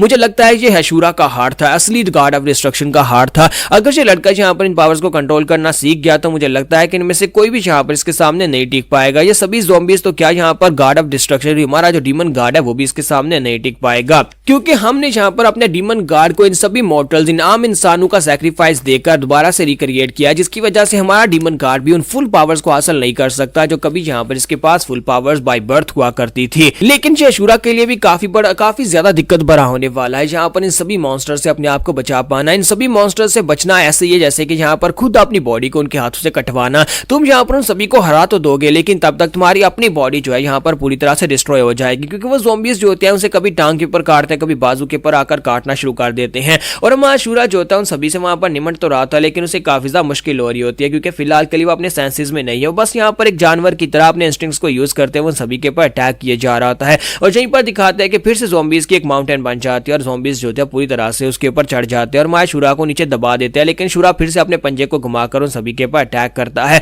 और उन सभी को मारकर पीछे हटाता है, लेकिन वो फिर से भागते हुए आगे बढ़ते हैं, फिर से उसके ऊपर चढ़ जाते हैं और फिर से वहां पर एक माउंटेन बन जाती है। तो जरमान जी सब कुछ देखकर कहता है कि चाहे तुम यहाँ पर कुछ भी कर लो, तुम कभी भी यहाँ पर से निकल नहीं पाओगे, इनका कोई अंत नहीं है और तुम यहाँ पर इन सभी अनडेड्स को बिल्कुल भी नहीं हरा सकते। और तुम्हें यहाँ पर एक को मारोगे तो उसकी जगह पर दो आ जाएंगे, दो को मारोगे तो चार आ जाएंगे, चार को मारोगे तो 12 आ जाएंगे, यहाँ पर इनकी एक बॉडी को दो में काटोगे तो 4 बन जाएंगे। इसलिए यहाँ पर तुम चाहे कुछ भी कर लो, तुम ये नहीं कर सकते। तो इसी के साथ ही हमारे चीफ जो होते हैं उसे कहते हैं कि प्लीज मुझे माफ करना, लेकिन ये तुम्हारी अपनी गलती है कि तुम यहाँ पर मुझे ये सब कुछ करने के लिए मजबूर कर रहे हो। और साथ ही वो हमारे शूरा की तरफ देखते हैं और कहते हैं कि बच्चे ये मेरी गलती है कि तुम यहाँ पर इस सिचुएशन में फंस चुके हो। असल में ये फाइट तुम्हारी कभी थी ही नहीं, ये फाइट मेरी थी जिसकी वजह यहाँ पर मैं तुम्हें खींच कर ले आया। लेकिन मैं तुम्हें यहाँ पर ऐसा बिल्कुल भी नहीं बनने दूंगा कि तुम यहाँ पर अपनी गार्ड ऑफ डिस्ट्रक्शन की पावर्स के हाथों से कंट्रोल हो जाओ। अगर तुम यहाँ पर अपनी गार्ड ऑफ डिस्ट्रक्शन की पावर्स के साथ कंट्रोल होकर एक मॉन्स्टर बन गए तो फिर तुम दुनिया के लिए डीमन गार्ड से भी ज्यादा बड़ा खतरा बन जाओगे। इसलिए मुझे लगता है कि हम लोग यहाँ पर इस फाइट को खत्म करने वाले हैं। मुझे अपने उस आखिरी हथियार को यूज करना पड़ेगा जिसके साथ ये सब कुछ खत्म हो जाएगा, क्योंकि तुम इस स्टेट में तो यहाँ पर डीमन गार्ड के साथ बिल्कुल भी फाइट नहीं कर सकते। इस वक्त तो यहाँ पर गार्ड ऑफ पैराडाइज खुद आ जाए तब ही आकर वो यहाँ पर डीमन गार्ड को हरा पाएंगे, क्योंकि डीमन गार्ड अभी यहाँ पर बच्चे की स्टेट में। तो फिलहाल के लिए अगर मैं अपने ट्रू वेपन को यूज करता हूँ, अपने अल्टीमेट आखिरी वेपन को यूज करता हूँ, तो मैं यहाँ पर इसको मार सकता हूँ, लेकिन उसके साथ साथ अशूरा और मैं भी यहाँ पर मारा जाऊंगा। हम सभी लोग यहाँ पर मारे जाएंगे, लेकिन इसी के साथ ये सब कुछ खत्म हो जाएगा। जरमान और बाकी सब लोग भी यहीं पर इसी के साथ खत्म हो जाएंगे। यहाँ पर चीफ क्या करने वाले और कौन से अल्टीमेट अटैक को यूज करने वाले हैं, ये हम लोग नेक्स्ट एपिसोड में देख पाएंगे, जो कि हमारी लास्ट एपिसोड होने वाली है। तो एपिसोड की एक्सप्लेनेशन अच्छी लगी हो तो कमेंट करके जरूर बताइएगा और वीडियो को लाइक करना मत भूलिएगा। Thank you. तो गाइस कैसे हैं आप सब लोग। सीड्स ऑफ इमोर्टैलिटी की लास्ट एपिसोड के साथ हाजिर हूं। तो लास्ट एपिसोड के एंड पे हमने देखा था कि हमारे चीफ जो होते हैं वहां पर अपनी पावर्स को रिलीज करने लगे हैं। उनके पास एक अल्टीमेट अटैक है जो कि जहां पर इस तरह की सिचुएशन में वो यूज करना चाहते थे, क्योंकि अब यहाँ पर उनके पास और कोई ऑप्शन नहीं बचा। शूरा यहाँ पर अपनी पावर्स को कंट्रोल नहीं कर पा रहा और ऊपर से यहाँ पर जरमान जो है वो काफी ज्यादा स्ट्रॉन्गर हो चुका है डीमन गार्ड की पावर्स की वजह से। तो जैसी ज़ॉम्बीज़ जो होते हैं वहां पर चीफ की बॉडी को चारों तरफ से घेर लेते हैं, आसमान के ऊपर से एक ठंडर दिखाई देती है और इसी के साथ डीमन गार्ड भी घबरा जाता है। डीमन गार्ड घबराकर वहां पर हाव करना शुरू कर देता है और कहता है कि ऐसा बिल्कुल भी नहीं हो सकता, हमें यहाँ पर से निकलना होगा, क्योंकि वहां पर ज़ॉम्बीज़ जब पूरी तरह से चीफ को घेर लेते हैं तो वहां पर बिजली का एक झटका लगता है, ऊपर से बिजली गिरती है। ये गार्ड ऑफ पैराडाइज की, guard of destruction, guard of thunder, Thor की पावर्स होती हैं। तो जैसे वहां पर वो पावर्स जो होती हैं गिरना शुरू होती हैं और चीफ जो होते हैं वहां पर गार्ड ऑफ पैराडाइज की ओरिजिनल पावर्स को यूज कर एक बहुत ही बड़ा धमाका करने वाले हैं। तो वो कहते हैं कि इस धमाके के साथ कोई भी यहाँ पर नहीं बच पाएगा और साथ ही वहां पर वो धमाका इतना बड़ा होता है कि ठंडर जो होती है, आसपास जितने ज़ॉम्बीज़ ज्वेलरीज होते हैं सभी को जलाकर खाक कर देती है। ठंडर जो होती है वहां पर शूरा की बॉडी के ऊपर भी गिरती है और शूरा की बॉडी भी वहां पर उसके साथ जलना शुरू हो जाती है। दूसरी तरफ चीफ जो होते हैं वो भागते हुए वहां पर डीमन गार्ड की तरफ आगे बढ़ते हैं ताकि उस पावर से यहाँ पर डीमन गार्ड और अपने साथियों को बचा सके, लेकिन वो धमाका इतनी तेजी के साथ बढ़ता है कि वहां पर आसपास का पूरा एरिया जो होता है बर्बाद हो जाता है। सिर्फ और सिर्फ वहां पर व्हाइट लाइटनिंग दिखाई दे रही होती है। व्हाइट लाइटनिंग इतनी पावरफुल होती है कि वहां पर अंदर जितना भी एरिया होता है उसके साथ साथ ज़ॉम्बीज होते हैं वो सब कुछ वहां पर तबाह होना शुरू हो जाते हैं। यहीं पर हमारे ताचियोन को भी दिखाता है कि हमारा ताचियोन जो होता है वो भी वहां पर बेहोश पड़ा होता है, लेकिन जैसे उसे वहां पर ठंडर महसूस होती है वो जल्दी से उठ जाता है और हमारा ताचियोन जहां पर क्या इससे बच पाएगा वो भी जल्दी से वहां पर जंप करते हुए आगे की तरफ भागना स्टार्ट करता है, लेकिन इसके आगे का सीन नहीं दिखाते। और दूसरी तरफ ठंडर जो होती है वो आसपास की पूरी केव को बर्बाद करना शुरू कर देती है क्योंकि ठंडर होती बहुत ज्यादा पावरफुल है और ठंडर जो होती है उसके साथ साथ पूरे का पूरा फोर्ट सोवरियन जो कि पूरी तरह से एक टैवरन या फिर एक कैटाकॉम्ब की तरह था, वहां पर पूरी भूर भुलैया जो होती है वो गिरना शुरू हो जाती है और ऊपर की दीवार गिर रही होती है। और इसी के साथ ही हमें बाहर की तरफ से भी सीन दिखाते हैं कि आसमान के ऊपर से ठंडर जो होती है उस माउंटेन के ऊपर गिरती है जहां पर फोर्ट सोवरियन अंडरग्राउंड है और उसके साथ ही वहां पर और ज्यादा ठंडर गिरती है। पहले वहां पर थोड़ी ठंडर गिर रही थी, लेकिन अब जहां पर आसमान के ऊपर से वहां पर बादल जो होते हैं वो घूमना शुरू होते हैं और एक भवंडर बनता है। बादल जो होते हैं वो प्योरली वहां पर आते हैं, उस जगह के ऊपर इकट्ठे होते हैं उस माउंटेन के ऊपर जहां पर नीचे फोर्ट सोवरियन है, वहां पर बहुत सारी ठंडर्स गिरना शुरू हो जाती हैं। इतनी सारी बिजलियां गिरती हैं कि बिजलियां गिरने के बाद वो पूरे का पूरा एरिया जो होता है तबाह हो जाता है और उसके तबाह होने के बाद अब जहां पर उस जगह के ऊपर एक बहुत ही गहरा गड्ढा बन चुका है और एक महीने के बाद का सीन दिखाता है कि एक महीने के बाद इतने गहरे गड्ढे के अंदर दिखाते हैं कुछ लोग जो होते हैं वहां पर कुछ ढूंढ रहे होते हैं। वो फोर्ट सोवरियन की लोकेशन को ढूंढ रहे होते हैं कि क्या फोर्ट सोवरियन के लोग अभी भी यहाँ पर अंडरग्राउंड में कहीं पर बचे हुए हैं या फिर कहीं पर उनके छुपे हुए अवशेष मिल जाए, उनकी बॉडीज डेड बॉडीज मिल जाए, कंफर्म हो जाए कि क्या यहाँ पर फाइन फिजिशियन और उसके सारे के सारे प्रोटेक्टर बीस्ट मर चुके हैं या नहीं। तो यहाँ पर उस व्हाइट हेड को दिखाता है कि ये सारा मिशन जो होता है व्हाइट हेड संभाल रहा होता है। उसे यहाँ पर काम दिया गया होता है कि उसे जाकर चेक करना है कि क्या यहाँ पर फोर्ट सोवरियन के लोग मर गए या फिर अभी जिंदा हैं, क्योंकि उन्हें यहाँ पर पता चला था कि फोर्ट सोवरियन की लोकेशन इस जगह के ऊपर है, लेकिन उसके बाद यहाँ पर ठंडर्स गिरी और उसके बाद धमाका हुआ और उसके बाद पूरी की पूरी जगह पैरिश हो गई। तो व्हाइट हेड और उसका असैसिन जो होता है वो दोनों इस बात से काफी ज्यादा हैरान होते हैं और यहाँ पर ये सारी की सारी स्टोरी वही बताने वाले हैं कि पिछले कुछ दिनों में यहाँ पर क्या हुआ, एक महीने में इन लोगों ने यहाँ पर क्या कुछ किया है। तो उसका असैसिन उसे कहता है कि पिछले एक महीने में यहाँ पर हमें एक मिशन दिया गया था कि जहाँ पर फोर्ट सोवरियन के अलायंस जितने भी लोग थे उन सभी को यहाँ पर ठिकाने लगाना है, क्योंकि फोर्ट सोवरियन की मेन पावर जो थी वो 12 लोग थे जिनमें 3 प्रोटेक्टर बीस्ट थे और उनमें 8 जो थे वो 20 थे। उन 8 गार्डियन बीस्ट के अलावा उनके पास 13 किंग कासल्स थे, लेकिन 13 किंग कासल के जितने भी लोग थे वो सारे के सारे तो पहले ही अपने कासल्स को छोड़कर गायब हो चुके थे और इसका मतलब यह है कि फोर्ट सोवरियन की पावर इस वक्त पूरे कॉन्टिनेंट के अंदर गायब हो चुकी है। कहीं पर भी उन्हें ढूंढा नहीं जा सका, वो गायब हो गए हैं। और उसके बाद अब यहाँ पर जिस जगह के ऊपर हमें शक था कि उनका फोर्ट सोवरियन का कासल यहाँ पर हो सकता था, फोर्ट सोवरियन की बेस यहाँ पर हो सकती थी, वो एक धमाके से उड़ गई है। अब यहाँ पर यह कहा जा सकता है कि पूरी तरह से फोर्ट सोवरियन गायब हो चुका है, लेकिन क्या डिवाइन फिजिशियन मर चुका है और ये सब कुछ किसके साथ रिलेट कर रहा है? ये आउटलैंडर्स के साथ रिलेट कर रहा है, जहां पर अशूरा और उसके साथ चीफ यहाँ पर आए थे। तो उन्होंने यहाँ पर आने के बाद फोर्ट सोवरियन के सामने जंग का ऐलान किया और उनके 3 गार्डियन बीस्ट को मार डाला और उनके 3 बड़े कासल्स को बर्बाद कर दिया। तो क्या ये कहा जाना गलत नहीं होगा कि आउटलैंडर्स की वजह से यहाँ पर उनका पूरे का पूरा फोर्ट डिस्ट्रॉय हुआ है? लेकिन कोई इस बात को मानने को तैयार नहीं है, क्योंकि किसी ने अपनी आंखों से नहीं देखा कि उस आउटलैंडर्स ने, जो कि वो बुढ़ा आदमी चीफ और साथ में अशूरा थे, क्या उन दोनों ने मिलकर यहाँ पर यह सब कुछ किया होगा? तो व्हाइट हेड जो होता है उसे यहाँ पर इस सब का श्रेय दिया जाता है, क्योंकि उसकी जो स्पेशल यूनिट होती है उसे काम दिया गया होता है कि फोर्ट सोवरियन के जितने बचे कुछ मेंबर्स, जितने भी छोटे मोटे सेक्टर्स के लोग जो उनके नीचे काम करते थे, उन सभी को तुम्हें जाकर हैंडल करना है। तो उन लोगों ने या तो हथियार डाल दिए या फिर वो भाग गए, क्योंकि अब यहाँ पर फोर्ट सोवरियन की मेन पावर गायब हो चुकी है, तो वो लोग यहाँ पर इनके खिलाफ कुछ भी नहीं कर पाएंगे। हमारे व्हाइट हेड को स्काई मिस्ट वैली में वापस बुलाया जा रहा था ताकि वहां पर जाकर वो अपना रिवार्ड ले सके, क्योंकि उसने यहाँ पर बहुत बड़ा कारनामा किया है। और दूसरी तरफ ह्योन का सीन दिखाता है कि हमारा ह्योन जो होता है वो भी इस बात से काफी ज्यादा परेशान होता है कि अचानक से फोर्ट सोवरियन के सभी बीस्ट गायब हो गए, फोर्ट सोवरियन गायब हो गया। उसे यहाँ पर अभी तकरीबन 45 दिन हो चुके हैं और अभी तक यहाँ पर वो अशूरा और नाइट चीफ दोनों में से किसी को ढूंढ नहीं पा रहा। तो वो कहता है कि लास्ट टाइम मेरी मुलाकात तब हुई थी जब उन लोगों ने कहा था कि वो यहाँ से डायरेक्टली फोर्ट सोवरियन में जा रहे हैं और मुझे अपने साथ लेकर नहीं गए थे, और उसके बाद से फोर्ट सोवरियन पूरी तरह से गायब हो चुका है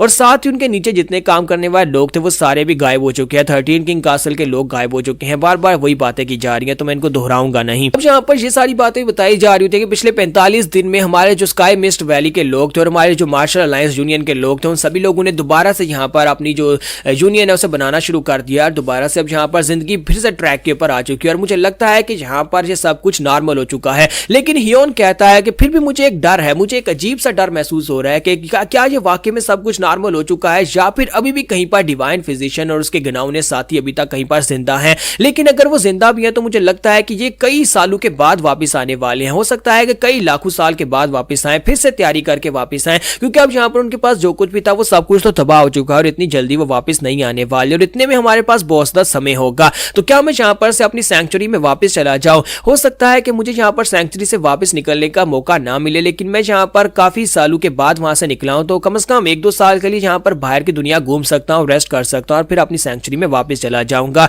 और मुझे यहाँ पर 1-2 साल में उन लोगों को भी तो ढूंढना है, शूरा और चीफ को। शायद वो दोनों मुझे यहाँ पर कहीं पर उस पुरानी घोड़ा गाड़ी के ऊपर कहीं पर घूमते हुए मुझे मिल जाएं। ह्योन कहता है कि चलो छोड़ो इन सभी बातों को, मुझे नहीं लगता कि अब यहाँ पर ये हो सकता है। मुझे लगता है कि वो सभी लोग गायब हो चुके हैं और वो दोबारा कभी वापस नहीं आने वाले, और साथ ही शूरा और चीफ भी उसके साथ ही गायब हो चुके हैं डिवाइन फिजिशियन के साथ ही। मैं जाकर किसी अच्छे रेस्टोरेंट में खाना खाता हूँ। तो ह्योन जो होता है जैसे वहां पर से आगे की तरफ बढ़ता है, वो जंगल में से आगे की तरफ बढ़कर जा रहा था ताकि वहां पर से वापस जा सके, लेकिन इसी के साथ ही हमारा ह्योन कहता है कि मैं जहां पर जो सोच रहा था कि शायद जहां पर हजारों लाखों साल के बाद डिवाइन फिजिशियन वापस आएगा एक बड़ी तैयारी करने के बाद, लेकिन वो कुछ ज्यादा ही जल्दी वापस आ गया। कुछ ही वक्त गुजरने के बाद हमें यहाँ पर एक सीन दिखाते हैं जहां पर एक बड़ी सी माउंटेन होती है, एक बड़ी सी माउंटेन के अंदर एक केव होती है, और उस केव के अंदर से वहां पर दिखाते हैं कुछ लोग बाहर निकलते हैं। एक बीस्ट या फिर गार्डियन बीस्ट जो होता है वहां पर से बाहर निकलता है, गार्डियन बीस्ट वहां पर से बाहर आता है, और उसके साथ कुछ और गार्डियन बीस्ट भी होते हैं, वो सभी लोग वहां से बाहर निकलते हैं, और उसके उन सभी के पीछे वहां पर डिवाइन फिजिशियन को दिखाते हैं, और डिवाइन फिजिशियन के पीछे एक लड़के को दिखाते हैं। वो छोटा बच्चा, वो डीमन गार्ड जो कि अब यहाँ पर काफी ज्यादा बड़ा हो चुका है, उसकी आंखों से पता चल रहा है कि यही डीमन गार्ड है,